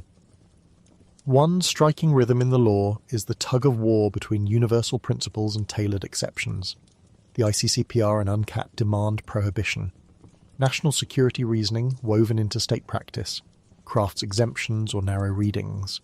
Judicial and committee decisions sometimes attempted to measure suffering by duration and intensity. That calculus has practical consequences. A detainee kept awake for 48 hours might be judged ill-treated, but a lawyer might argue it was not torture. At Guantanamo and Abu Ghraib, the practical consequence was that many of the most consequential decision-makers escaped criminal sanction. The United States interrogators and legal advisors who designed and authorized programs were seldom brought to court, while a handful of low-ranking military personnel paid with prison terms for conspicuous abuse. The law, neutral in statute and human in practice, often bends toward the institutional centre of power. Where secrets are shielded by national security, the bar to accountability rises. Around the same period, Europe began to inquire more aggressively into its own complicity. The Council of Europe commissioned a report in 2006 by the Swiss prosecutor Dick Marty that documented secret detentions and renditions across the continent, naming specific countries, Poland, Romania, Lithuania, as hosting facilities where detainees were kept and transferred, often subjected to interrogation by foreign services. The Parliamentary Assembly of the Council of Europe published findings that year that led to investigations and national inquiries. In Strasbourg, victims of rendition and abuse began to mount cases, such as El Masri, who is the former Yugoslav Republic of Macedonia. In 2012, the European Court of Human Rights found that Mr. El Masri, who had been abducted by CIA operatives and held in Macedonia before rendition to Afghanistan, had suffered grave rights violations, a decision that underlined the capacity of regional courts to impose responsibility, even when national security arguments were invoked. Yet at every turn there remained gaps between the law in books and the law in practice. Secrecy is the obdurate companion of techniques that leave no scars. Classified programs are designed in part to avoid the witness of a public record. Investigators are blocked by diplomatic privilege, evidence is destroyed, and states claim that disclosing the methods would harm intelligence sources and operations. Where international monitoring bodies might call for access, the Committee Against Torture or the UN Special Rapporteur, states can delay, restrict, or deny. Remedies are available on paper. On the ground, they are often unattainable without political will, whistleblowers, or the mechanical force of leaked documents and photographs. Which brings us, inevitably, to the long, restless work of exposure, the kind of slow-burning revelation that changes public conversation, forces committees to open files, and compels courts to take fitful steps toward accountability. The story of how sleep deprivation became unfashionable, legally and politically, is also a story of people who would not, or could not, keep the secret. Investigative journalism has been the chisel that chips at official stone. The images of Abu Ghraib, faces hooded, bodies stacked, inversion of dignity captured in a handful of photographs, were not an accident of public relations. They were the consequence of a soldier, Joseph Darby, who in 2004 handed stills and information to a chain of command that eventually reached journalists and the public. Seymour Hersh wrote the first major exposé, and newspapers and magazines around the world followed. The photographs shocked. They did more than shock. They created narrative anchors around which further investigations gathered. Journalists like Jane Meyer in The New Yorker traced the policy lineage from legal memos through to the assignments of contractors and the structuring of clandestine sites.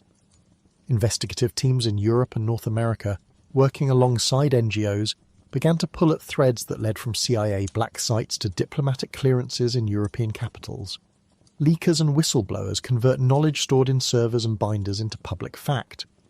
In the US, John Kiriakou, a CIA officer, went public in 2007 identifying waterboarding as an interrogation technique used on a particular suspect. He argued that it was torture. The act of naming put Kiriakou at odds with his agency and law. He was later prosecuted on unrelated charges. Chelsea Manning, a name that would come to dominate public debate about secrecy, released a trove of documents to WikiLeaks in 2010, opening windows into the conduct of war and detention that scholars, peers, and prosecutors would later examine. The Senate Intelligence Committee's study of the CIA's detention and interrogation program, completed in 2012 and released into classified summary form in December 2014 under the sponsorship of Senator Dianne Feinstein, was made possible by access to internal CIA materials and interviews. It was a catalogue written in the plain voice of investigators. The CIA's program did not produce reliable intelligence. It involved harsh techniques, including extended sleep deprivation, and it left an indelible moral stain. Non-governmental organisations are the patient archivists of abuse. Amnesty International, Human Rights Watch and Physicians for Human Rights gathered testimony, documented scars both visible and invisible, and pressed courts and parliaments for inquiry. Their reports, often meticulous in footnote and date, drew lines from practices in the 1970s, Latin American dictatorships to modern incarnations in the War on Terror era. They filed amicus briefs. They submitted shadow reports to United Nations committees. Their work translated the experiences of detainees into legal arguments and public narratives that courts, media, and legislatures could not easily ignore. Sometimes disclosure arrives as a leak of memos. The Bybee memo and other Office of Legal Counsel texts, once secret, were pried into the light and read aloud in hearings and newspapers. The literal language of counsel, sentences that asked whether the pain standard required organ failure or death, became fodder for outrage. Once a phrase enters the public lexicon, it reshapes discourse. Enhanced interrogation became a contested euphemism. Illegal under international law became an accusation that resonated in parliaments and streets. Disclosure can prompt institutional inquiries. The US Congress held hearings, commissioned reports, and debated whether to criminally investigate architects of interrogation policy. In Europe, parliaments examined potential complicity in renditions. In Italy, the case of the Milanese abduction of Imam Hassan Mustafa Osama Nasr, known as Abu Omar 2003, led to an Italian investigation and ultimately to convictions in absentia for several CIA operatives in 2009. The European Parliament's anti-rendition inquiry and the Council of Europe's work laid public sightlines on networks of complicity that otherwise would have been hard to perceive. Yet leaks and investigations do more than open files. They change the framework of what is politically possible. When photographs and memos become public, political actors cannot easily carry on with the same rhetoric. They must respond, even if half-heartedly. The Obama administration rescinded the harshest OLC opinions and issued executive orders to end CIA black site detention. Executive Order 13491 in January 2009 directed the closure of secret detention facilities and emphasized lawful interrogations, though critics would later argue that some practices continued in modified forms and that though the policy end did not clear the slate of moral accountability. Public disclosure places pressure on institutions. Military tribunals tried a handful of Abu Ghraib perpetrators. The Senate released a scathing report, and NGOs pressed for reparations and reforms. Yet disclosure rarely solves problems fully. Truth is necessary, but not sufficient for justice. There is another cohort of actors who operate in the tense moral spaces between diagnosis and deceit. Health professionals. Their ethical codes, forged in the bitter light of history, sometimes collide with state practices in ways that are almost theatrical in their irony. The medical profession carries the legacy of its betrayals. In Nazi Germany, doctors presided over homicidal experiments and euthanasia programs. The Nuremberg doctors' trial exposed the perverse role of medicine in state violence and gave birth to the Nuremberg Code, a set of principles intended to safeguard human dignity in research. Those aftershocks shaped the later, more specific prohibitions about participation in torture. In 1975, the World Medical Association adopted the Declaration of Tokyo, a crisp statement forbidding physicians from participating in or being present during interrogations aimed at obtaining confessions, as well as from any acts that could be considered torture. The declaration declared that a physician's duty is, first and foremost, to the patient. That language, first and foremost, creates a moral binding against dual loyalty, where a physician's obligation to the state conflicts with obligations to the person before them. Later instruments, such as the Istanbul Protocol of 1999, provided practical guidance to health professionals on documenting torture and treating survivors, anchoring clinical observation in medico-legal procedure. Despite these principles, the post-9/11 era saw troubling patterns of medical involvement. At Guantanamo and in CIA programs, military and contracted psychologists and physicians were sometimes placed at the crossroads of care and coercion. The CIA's use of retained psychologists, most notably James Mitchell and Bruce Jessen, is a particularly sharp example. These psychologists were contracted to develop and advise on what would be called enhanced interrogation techniques. Their involvement blurred the line between clinical knowledge used to heal and clinical knowledge used to harm. Critics argued that their training in behaviour modification and resilience was repurposed into a toolkit for breaking detainees' resistance. The result was a public debate about whether a professional entrusted with mental health expertise could ethically design methods meant to induce psychological breakdown. The American Psychological Association endured one of the fiercest reckonings. For years, the APA's relationship with the Department of Defense and the CIA had left ambiguous whether psychologists could be present at interrogations. In 2015, an independent review, widely known as the Hoffman Report, found that some APA officials had colluded with the Defense Department to craft policies that allowed psychologists to be involved in interrogations, and that the organization had failed to protect its ethical standards. The scandal prompted resignations, public apologies, and an overhaul of policy, but it also underscored how professional organizations can be co-opted by national security priorities and how putative safeguards can vanish beneath political pressure. Doctors, too, have been implicated in troubling ways. Military physicians who serve in detention settings face daily dilemmas. They are tasked with caring for detainees, but they may also be called upon to certify a detainee's fitness for interrogation, for solitary confinement, or even for force-feeding in hunger strikes. The World Medical Association and national medical associations have insisted that physicians must not take part in torture or ill treatment, and that monitoring interrogations in a participatory way is unethical. Yet the reality inside detention centres is messier. Reports from Guantanamo and Bagram alleged that medical personnel monitored detainees during interrogation, recording vulnerabilities and advising interrogators when a detainee might be pushed further. Where records were later examined in litigation, these notes became evidence of complicity. The ethical argument is anguished in its clarity. For a physician to use knowledge of physiology or psychology to make harm more effective is to betray the primal oath. But the practical pressures can be immense. Military doctors operate within a chain of command. They may receive orders, they may fear reprisal for disobedience. Some refused, others complied, perhaps rationalizing that their presence reduced harm or that they were preventing outright death. Alberto Mora, then General Counsel of the Navy, is one named figure who resisted. He lobbied within the Department of Defense and pushed for clarity and restraint, becoming a whispering counterweight to the more permissive lawyers and policymakers. There are also professional responses that try to rebuild the fences.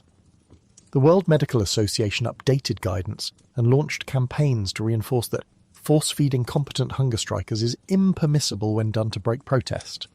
The Declaration of Malta provided clear standards for physicians confronted with hunger-striking detainees. Physicians for Human Rights compiled witness accounts and clinical notes, providing expert testimony on the mental and physical impacts of prolonged sleep deprivation and other no-touch techniques. These bridges between clinical observation and legal remedy become essential in tribunals and truth commissions. Clinical testimony can translate a sleepless vigil into a legal narrative about intentional infliction of severe suffering. But accountability remains partial. Few health professionals have been criminally prosecuted for roles in interrogation programs. Some have faced professional censure, others simply retired. The reasons are familiar. Secrecy, the political difficulty of prosecuting those who acted under authorization, the difficulty of proving mens rea when policymakers claim they were relying on legal advice. The result is an uneasy equilibrium in which ethical codes are strengthened on paper, while practice adapts to new contours of secrecy and contractual insulation. Psychologists who took government contracts often operated under non-disclosure agreements and private consultancy structures that isolated them from peer review and oversight. It is a lesson, bitterly learned, that codes alone are insufficient without enforcement and without a culture that prizes professional integrity over institutional convenience. The dilemmas of consent and treatment also reverberate in the clinics that treat survivors. Mental health professionals who see returnees, those released from secret detention, or ex-detainees who find themselves reintegrated into communities, face the challenge of diagnosing harm that bears no visible scars. Sleep deprivation, when prolonged and systematic, produces neurobiological changes, fragmented attention, intrusive memories, mood instability, and in some cases, psychosis. Doctors call these conditions by clinical names. Survivors call them by the ordinary language of broken nights. Documentation in the Istanbul Protocol becomes a clinical choreography, meticulous notes, timelines, correlating interrogations with symptoms. Those documents then enter legal processes, reparations discussions, asylum assessments, and historical archives. There are, amid the gloom, moments of reform that are worth naming. The public disclosures and investigations of the early 2000s prompted legislative and policy shifts. The United States passed the Detainee Treatment Act in 2005, attempting to set limits on treatment and to forbid cruel, inhuman, or degrading treatment. Courts, including the US Supreme Court, weighed in with decisions such as Rasul v. Bush, 2004, granting detainees at Guantanamo access to US courts, and Hamdan v. Rumsfeld, 2006, which curtailed some executive excesses. International bodies issued findings, the UN Special Rapporteur on Torture, notably Juan A. Mendez, condemned prolonged solitary confinement and papered the debate with crisp statements articulating that deprivation of sleep, when combined with other techniques and applied intensively, could constitute torture. These pronouncements fed into a slow reorientation among some states towards stricter limits, and yet practices adapt. When a technique finds itself legally or politically risky, practitioners often seek next-generation methods that fit the contours of prohibition while pursuing the same strategic ends. For every legal advance, there is a parallel search for plausible deniability, for euphemisms, for contractual buffers, for the rebranding of practices in training manuals that avoid blunt labels. The result is a perennial contest between normative law, the standards and obligations that sovereigns claim to accept, and the practical appetites of security institutions that, when stressed, will test the limits of those norms. The history of sleep deprivation as an instrument, its rise, its public exposure, its partial legal containment, and its ethical unraveling, thus reads as a compact lesson in human ingenuity, both for harm and for restraint. It is a lesson about the fragility of safeguards when the state rallies itself against a perceived existential threat, about the stubborn courage of those who leak and those who document, and about the weary, necessary work of the professions that are meant to heal. When sleep is weaponized, it is not merely the body that is assailed, but the grammar of trust that makes society possible. Trust in institutions, in caretakers, and in the rules that separate war from atrocity. If law provides the vocabulary for condemnation, whistleblowers and journalists give the public the punctuation mark. And if physicians and psychologists hold the keys to healing, their ethics, and the willingness to hold them to those ethics, determine whether the keys are used to mend or to magnify harm. All three elements are necessary to make the prohibition against the sleep deprivation interrogation thing more than a line in a treaty. They make it an operative norm, enforceable and culturally rooted. Consider in this slow narrative the cost of silence. When a single memo's evasive grammar becomes the roof under which a program grows, secrecy protects the architects for a time. When photographs are hidden in a desk drawer, the public sleeps on. When a doctor signs a form certifying fitness for interrogation, a moral bargain is struck that reverberates. The exposure of those bargains, whether through the brave act of a soldier handing over photographs, the careful records compiled by an NGO, or the tremulous testimony of a survivor, breaks the complicity of silence. It propels inquiries, and sometimes prosecutions, and sometimes reforms that are deeper than the laws alone can achieve. And yet the law itself remains an imperfect lantern in a dark room. Instruments like the UN Convention Against Torture provide a legal scaffolding. Regional courts and human rights bodies add interpretation and force. Special rapporteurs and committees issue guidance and judgments. But enforcement, the most painstaking of tasks, still depends on states' willingness to look inward and on the persistence of outsiders determined to bring light. The interlocking roles of disclosure, investigation and professional ethics are what convert norms into living practice. There are also unexpected afterlives. Former interrogation techniques become the subject of scholarship and art, of memoir and court filings, and in each domain the same question recurs: how did we let this happen? Mahamadou Ould Slahi, a Mauritanian imprisoned at Guantanamo from 2002 until 2016, detailed his experience of sleep deprivation and other methods in a memoir, Guantanamo Diary, published in 2015. His words, painstaking and undramatic, joined legal reports and photographic evidence to stitch a more comprehensive record. The public read it not simply as evidence of cruelty, but as testimony to endurance. In courts and parliaments, such testimonies can become rehabilitating forces, for victims, for law, and for history.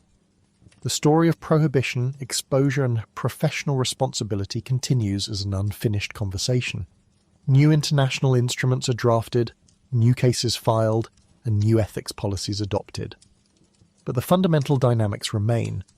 Where secrecy and executive fiat expand, where legal definitions are narrowed by the interest, and where professionals are co-opted, the risk of reversion to cruelty increases. Conversely, where transparency, accountability, and ethical integrity are robust, the practice of inflicting sleep deprivation for interrogation withers. To lie awake is, in its private sense, a vulnerability. To be kept awake by another's design is to be reduced to a tool for someone else's ends. International law recognise this, and claims that mental suffering can be as severe as physical suffering. Investigative reporters and whistleblowers taught the public to see the architecture behind those sleepless nights. Medical professionals were reminded, sometimes painfully, that their sworn duty to heal cannot be outsourced to security rationales. The arc of this history is not a straight line toward neat closure. It is a line of encounters, of skirmishes, and of possible reforms. It is also quietly an ethic of attention to the small signs, to the quiet leaks, to the testimony of one who could not sleep. And when at last we return the light of history to the place where secrecy once reigned, we find more than evidence of past wrongs. We find, in the cumulative weight of law, journalism, and professional standards, a new grammar for resisting those techniques that leave no visible marks. The grammar is not only legal, it is humane. It insists that even when the body bears no scar, the mind's wounds must be seen, named, and taken into account. It insists that professionals refuse to translate their skill into instruments of harm, and that societies be willing, finally, to accept the discomfort of public scrutiny. So the narrative folds in on itself. Treaties drafted in Geneva, Strasbourg courts and Cape Town tribunals, the slow and courageous shape of whistleblowers' testimony, the careful documentation of NGOs and medical examiners, these together create a pressure that over time shifts policy. Sleep deprivation remains a tool in some arsenals. Laws and norms do not make cruelty vanish overnight. But the history shows us the mechanics of change. It shows how language was sharpened, how photos and memos forced inquiries, how doctors were drawn into an ethical second reckoning.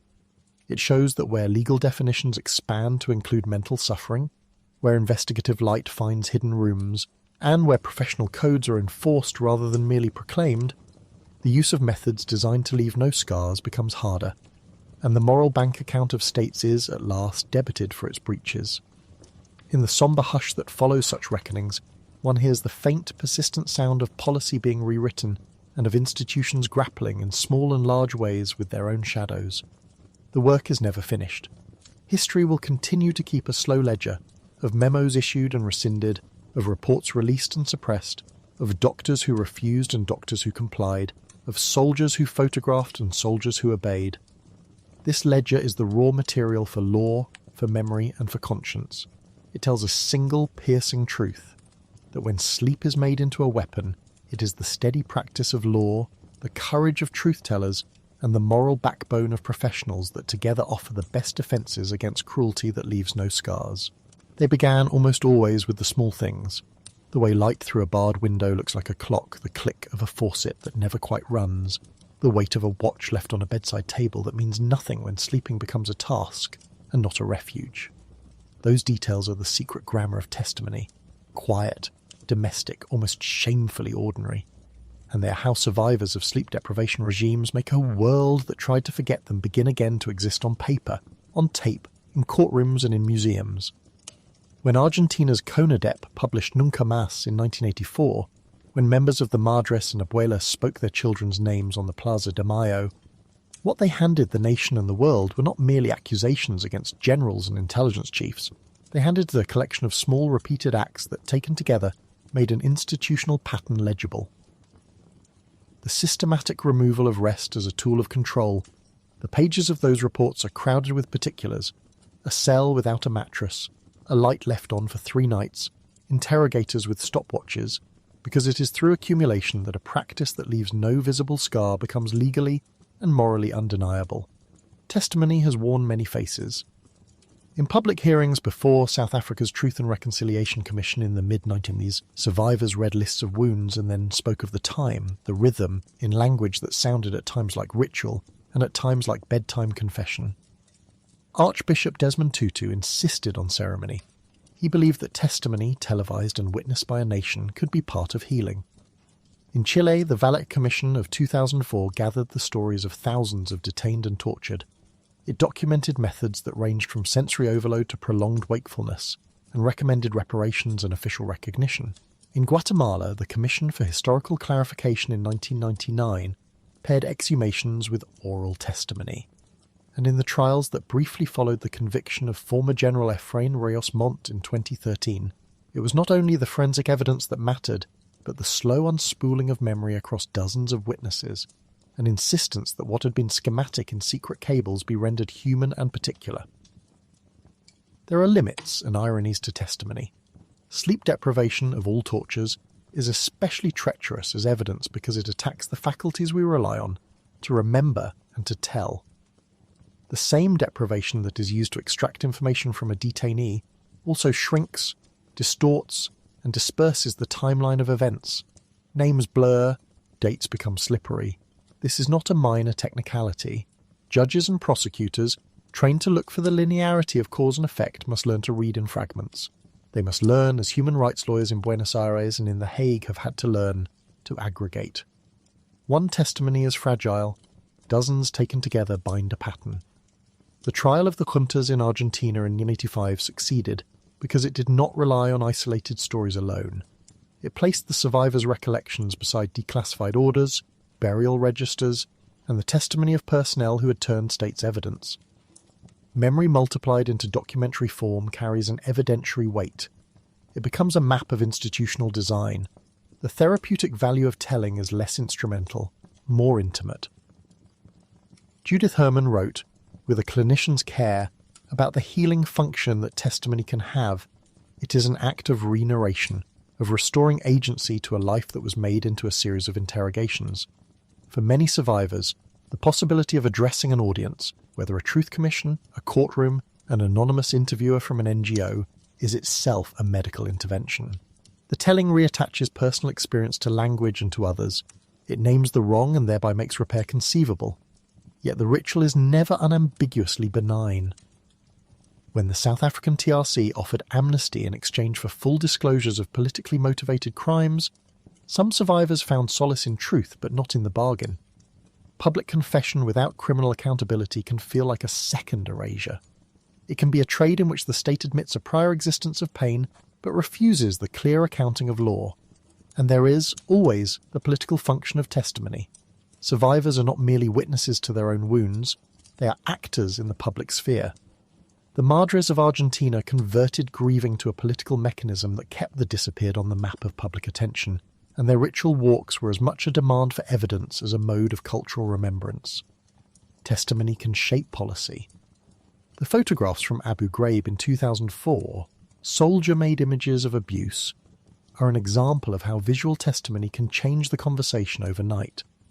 When the Taguba report and the leaked photographs reached public view, the language of the debate shifted from isolated misconduct to policy failure. The shock of the images forced governments and courts to examine memos, to call witnesses, to declassify internal instructions. In that case, the testimonial and the photographic converged. The slow file of depositions met the sudden flash of an image, and a narrative of impunity began to come apart. Memory work is not merely recounting, it is preservation. Archives, museums, oral history projects, these are the storehouses into which survivor accounts are carefully placed. The Museo de la Memoria y los Derechos Humanos in Santiago and the Parque de la Memoria in Buenos Aires are deliberate artifacts of that labour. Spaces where objects, names and recorded statements occupy a particular order designed to resist the state's preferred amnesia. The National Security Archive and countless local archival initiatives serve a similar function in the angriest, quietest way. They catalogue cables, internal memos and witness depositions, and they make them available to researchers, journalists and litigators.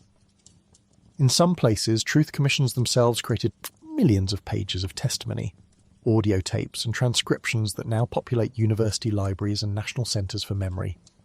This is slow work, methodical and stubborn, and it's how the invisible becomes visible to future generations. But testimony is also a fragile commodity. It can be commodified and misused. Journalists, documentarians, artists and novelists draw from survivor accounts, but not always with care. The ethical question that emerges over and over is whether the act of turning pain into a public object is a form of witnessing or a form of exploitation. The survivors we solicit must have control whenever possible over how their stories are used, a principle as important as any legal reform. For every public hearing that has opened up spaces for grief and redress, there have been media moments that performed trauma rather than attended to it, a press conference that made victims into props for political theatre. The lesson of the last half-century is modest and stern. Memory without regard to dignity becomes another instrument of harm. If testimony is a human technology for preserving the past, representation is the cultural language in which that technology speaks. In novels, in film, in images and reportage, stories of sleep deprivation have been translated again and again into motifs that the public understands. The endless night, the erasure of identity, the slow rupture between body and name. Consider films that have pressed these themes into the popular imagination. Gillo Pontecorvo's The Battle of Algiers, 1966, rendered the logic of colonial interrogation, methods of isolation and sensory deprivation, into a cinematic language so persuasive that it later became mandatory viewing in intelligence circles. The scenes were clinical and terrible. They taught a lesson about method and effect. In the post-9/11 era, Catherine Bigelow's Zero Dark 30, 2012, provoked argument because it implied that severe interrogation techniques had been instrumental in producing critical intelligence. Critics, including many who had studied the program carefully, pointed to the Senate Intelligence Committee's 2014 study. The official review concluded that the CIA's enhanced interrogation program was brutal and ineffective, that it produced unreliable intelligence, and that it had been justified by legal memos that stretched and bent the law. Here representation and evidence collided. A film gave narrative satisfaction to a long moral argument that, in law and in the Senate report, remained unsettled. Documentary film and investigative journalism have a different relation to testimony. Alex Gibney's Taxi to the Dark Side, 2007, and Errol Morris's Standard Operating Procedure, 2008, are two such works that treated Abu Ghraib not as scandal, but as system. Morris stepped into the morass of photographs and depositions to ask how institutions created the conditions for abuse. Gibney traced a bureaucratic arc from policy memos to prison cinder blocks. The immediate effect of such representations is political. They can generate outrage, trigger inquiries, and change public discourse. The slower effect is cultural. These works sit in the archive. They are shown in classrooms. They shape the story a society tells itself about who it was, and perhaps who it wants to be. Artists have also rendered sleep deprivation and its sequels into objects that teach. Fernando Botero's Abu Ghraib series, large, grotesquely rounded paintings that took the photograph's most humiliating poses and rendered them in oil, was an act of translation from media spectacle to moral prompt. Botero refused to make a spectacle of suffering. Instead, his paintings froze the acts in a formal choreography that forced viewers to look and to feel uneasy. Contemporary sculptors and installation artists, from Doris Salcedo's Empty Chairs and Shoes That Mark Absence in Colombia to Christian Boltanski's Rooms of Photographs That Collect Anonymous Faces, turn the private endurance of individuals into a public grammar of loss. Such art can humanize survivors in ways that dry court transcripts cannot. It can create a sensory life for the past. Journalism, too, is a representational battlefield. Investigative reporting after 9/11, Jane Mayer's The Dark Side, 2008, the reporting that produced the Senate study, laid bare the mechanics. Legal memos from the Department of Justice's Office of Legal Counsel, the architects of the Syria-derived interrogation policies, the network of contractors and psychologists who took military training modules and inverted them into a program of coercion. Jane Mayer traced the funding, the memos, the personalities, John Yoo and Jay Bybee, among the names most often cited in the legal memos of the era, for a public that could no longer be content with euphemism. Journalists translated the forensic work of committees into narrative that made sense to the wider public. Bureaucratic malice by another name was finely readable. And yet not all representation is helpful. The ethics of showing torture are complicated by the risk of re-traumatization and by the way images can flatten a complex ecosystem of responsibility into a single face. The Abu Ghraib images, while indispensable as evidence and as a catalyst for inquiry, produced a trade in meaning. They became proxies for a whole set of policies that would otherwise have remained in memos and guises of euphemism. They also produced a scapegoating. Soldiers were tried, photographed, punished, while the architects of policy, the legal advisors and the psychologists, seldom faced criminal consequences. Representation, then, can sometimes be a pressure valve, releasing outrage in a way that spares the deeper structures that permitted abuse. That long, uneasy relationship between depiction and accountability leads straight into the policy realm. Memory, once preserved and represented, must be converted into institutional change if it is to prevent repetition. International law provides some of the scaffolding. The United Nations Convention Against Torture, adopted in 1984, sets a prescription, "I shall not," and the optional protocol to the Convention Against Torture, which entered into force in 2006, created the machinery of prevention with the Subcommittee on Prevention of Torture and the obligation for states to establish national preventive mechanisms. The Istanbul Protocol, published in 1999, gave practitioners a manual for documenting the effects of torture, including the psychiatric and neurological sequelae of prolonged sleep loss.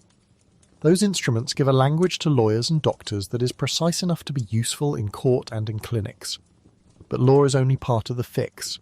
In many countries, the legal regime exists on paper and is otherwise attenuated by practice. Ireland vs. the United Kingdom, the European Court of Human Rights decision of 1978 concerning the 5 techniques used in Northern Ireland, which included sensory manipulation and sleep interference, found them inhuman and degrading but stopped short of calling them torture. That legal nuance mattered. It shaped later debate about what counts as torture and what counts as a lesser abuse. The political utility of euphemism, enhanced interrogation, stress positions, short-term sleep deprivation, has been enormous. It turns the practice into a thing that can be argued about in law and in memos, while the human fallout remains hidden. Prevention begins with clarity. States must move from ambiguity to explicit prohibition. That means not only ratifying instruments like OPCAT and adopting the Istanbul Protocol in national practice, but also legislating clear criminal sanctions for the use of sleep deprivation as a method of interrogation and rejecting legal memos that carve out safe harbours for state actors. It means making early access to counsel a rule without loopholes, and it means that all interrogations be recorded and accessible to independent oversight. Simple, unglamorous technical measures, video and audio recorded interrogations, independent medical exams at fixed intervals, regular visits by an autonomous inspectorate, create the documentary chain that courts and commissions require. They are also disincentives to abuse.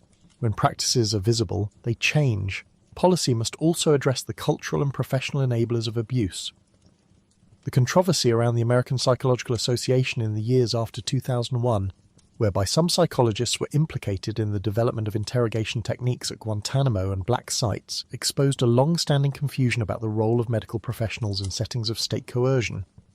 Professional codes from the World Medical Association's Declaration of Tokyo, 1975, through later pronouncements say doctors and psychologists should not participate in interrogations. Those ethical limits must be enforced. Licensing bodies must discipline professionals who aid in coercive practices. Governments must avoid contracting out moral responsibility to hired specialists, and institutions must develop new positive roles for health professionals in prisons. Healing, not harm. There are alternative models for enlisting reliable intelligence that avoid coercion. The peace model, developed by British police in the 1990s as a non-coercive interviewing technique focused on preparation and conversation, offers an evidence-based road out of the moral and practical cul-de-sac of force. Rapport-based interviewing is not soft thinking, it is methodical. It produces results that courts accept without the moral cost of a broken body or a shattered sleep cycle. Training in these methods, instituted by Ministries of Interior and Defence, reduces the attraction of fast, brutal shortcuts. Reparation and rehabilitation are the other half of prevention. Survivors of sleep deprivation do not simply need monetary compensation, though that matters. They need long-term mental health support, social reintegration programs, and the restoration of dignity that comes from public acknowledgement. Argentina and Chile experimented with reparation schemes, pensions, healthcare, public recognition, and while none can eliminate what was done, these programs can mitigate the harm and demonstrate state responsibility. The Istanbul Protocol insists on a holistic approach to rehabilitation. Policymakers should budget for decades, not months of care. Reparation also has a symbolic dimension. Official apologies, public memorials, curricular inclusion of the history of abuses into schools, these are the civic salves that over time reshape the story a nation tells about itself. Accountability is of course indispensable. Where prosecutions have been mounted, they have mattered not only for punishment but for deterrence.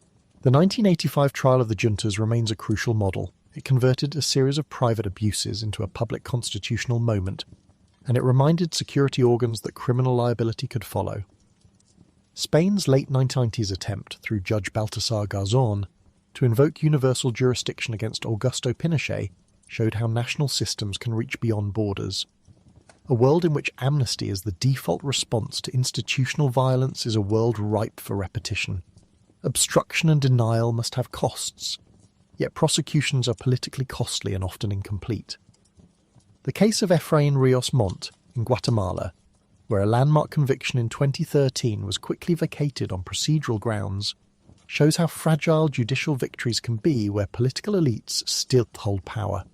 The backdrop of a functioning civil society, independent courts, a free press, and international solidarity is crucial for prosecutions to have staying power.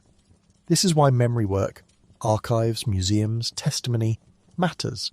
It sustains the public context in which accountability can be demanded. Prevention also requires attention to the technologies and logistical systems that make deprivation possible. Secret detention sites, rendered invisible through administrative language and bureaucratic compartmentalization, are a structural enabler of abuse. The policy answer is transparency, abolish legal categories that allow for indefinite off-book detention, require registration of all detainees, and access by independent monitors, including the International Committee of the Red Cross. Ensure that any detention is subject to regular judicial review. Where secret prisons have existed, as was exposed in networks of CIA black sites in the 2000s, a policy of openness and a legal mandate to publish the truth, even if partial and delayed, produces a deterrent effect. There are also proximate practical measures that empower survivors in the immediate ways. A medical exam on admission, and at regular intervals thereafter, creates a body of evidence. Sleep studies, psychological assessments, and documentation prepared by clinicians trained in the Istanbul Protocol can counter the claim that there are no marks. The law should allow such examinations to be introduced into evidence without being disqualified on the basis that memory is imperfect. Judges must be trained to hear trauma testimony as a form of truth that does not always arrive in linear sentences. Finally, prevention and reparation must be participatory. Survivors and their advocates should sit at the tables that design reparations and oversight. Memory work, when driven by survivors, produces museums and curricular reforms grounded in dignity rather than spectacle. Oral history projects that allow control over the terms of disclosure. Archives that permit anonymity when necessary. Trauma-informed interviewing practices. These are the ethical scaffolds of a humane record. Education campaigns that teach young people about the means and ends of torture and the lived costs borne by survivors create a civic immunity by inoculating future citizens against the seductive language of security that rationalizes abuse. There will be resistance. Security agencies will invoke necessity and the familiar, tellingly de-skilled language of risk management to preserve powers. Politicians will cite exigency. Legal advisors will produce memos that reframe cruelty as technique. There will be pedantic argument about definitions and long bureaucratic debates on the margins of which people will suffer. Memory work, art, and testimony are not magic. They do not replace the need for law, for oversight, for concrete institutional redesign, but they are the human foundations on which those reforms rest. Survivors' words become the canaries in the coal mine, the small warnings that widen into reform. What, then, is the bedtime story we leave a reader with, gentle and slow and careful? It is this. A weapon that leaves no scars requires a patient counterweapon. Scarcity of visible marks does not equal absence. The archive is a lamp. Testimony is tinder. Together, clinicians, lawyers, artists, and survivors can produce a light bright enough to reveal the machinery that prefers darkness. Close the blinds that allowed secrecy. Order the recording devices. Require the doctor in the cell to be a doctor and not a provocateur. Teach interviewers to listen rather than to beat. Build museums that keep the names live so that children can learn. And in the small human register, protect the storyteller. Give survivors the power to tell or to refuse, and respect the refusal as much as the confession. Train journalists, artists, and historians in how to listen, how to translate trauma without transmutation into spectacle. Support community clinics that understand chronic insomnia created by state violence and treat it as a public health problem. Insomnia is not a private failing, it is often a social wound. A state that accepts responsibility must pay for its repair. There will be nights yet for every nation and for every institution where the light stays on and the clock ticks too fast. The remedy is not dramatic. It is administrative, juridical, civic, painstaking. Testimony must be solicited and safeguarded. Representation must humanize without exploiting. Policy must be unambiguous and enforced. Reparations must be sustained and humane. This is not the stuff of legislative fireworks. It is the slow, steady knitting of institutions and consciences. It will not be done once. It must be done again and again. So listen to the small details, the click of a pen as the survivor writes, the rustle of a testimony being placed in an archive, the low murmur of a film screening that leaves a room altered, the hush of a public apology. These are the instruments by which memory is made law, and by which a nation can learn to recognize a weapon that leaves no visible scars and to choose instead the long and boring labour of prevention. Sleep, finally, is a human right as ordinary and as necessary as water. The work of remembering, of representation, and of reform is the work that will, in some slow and patient way, restore it.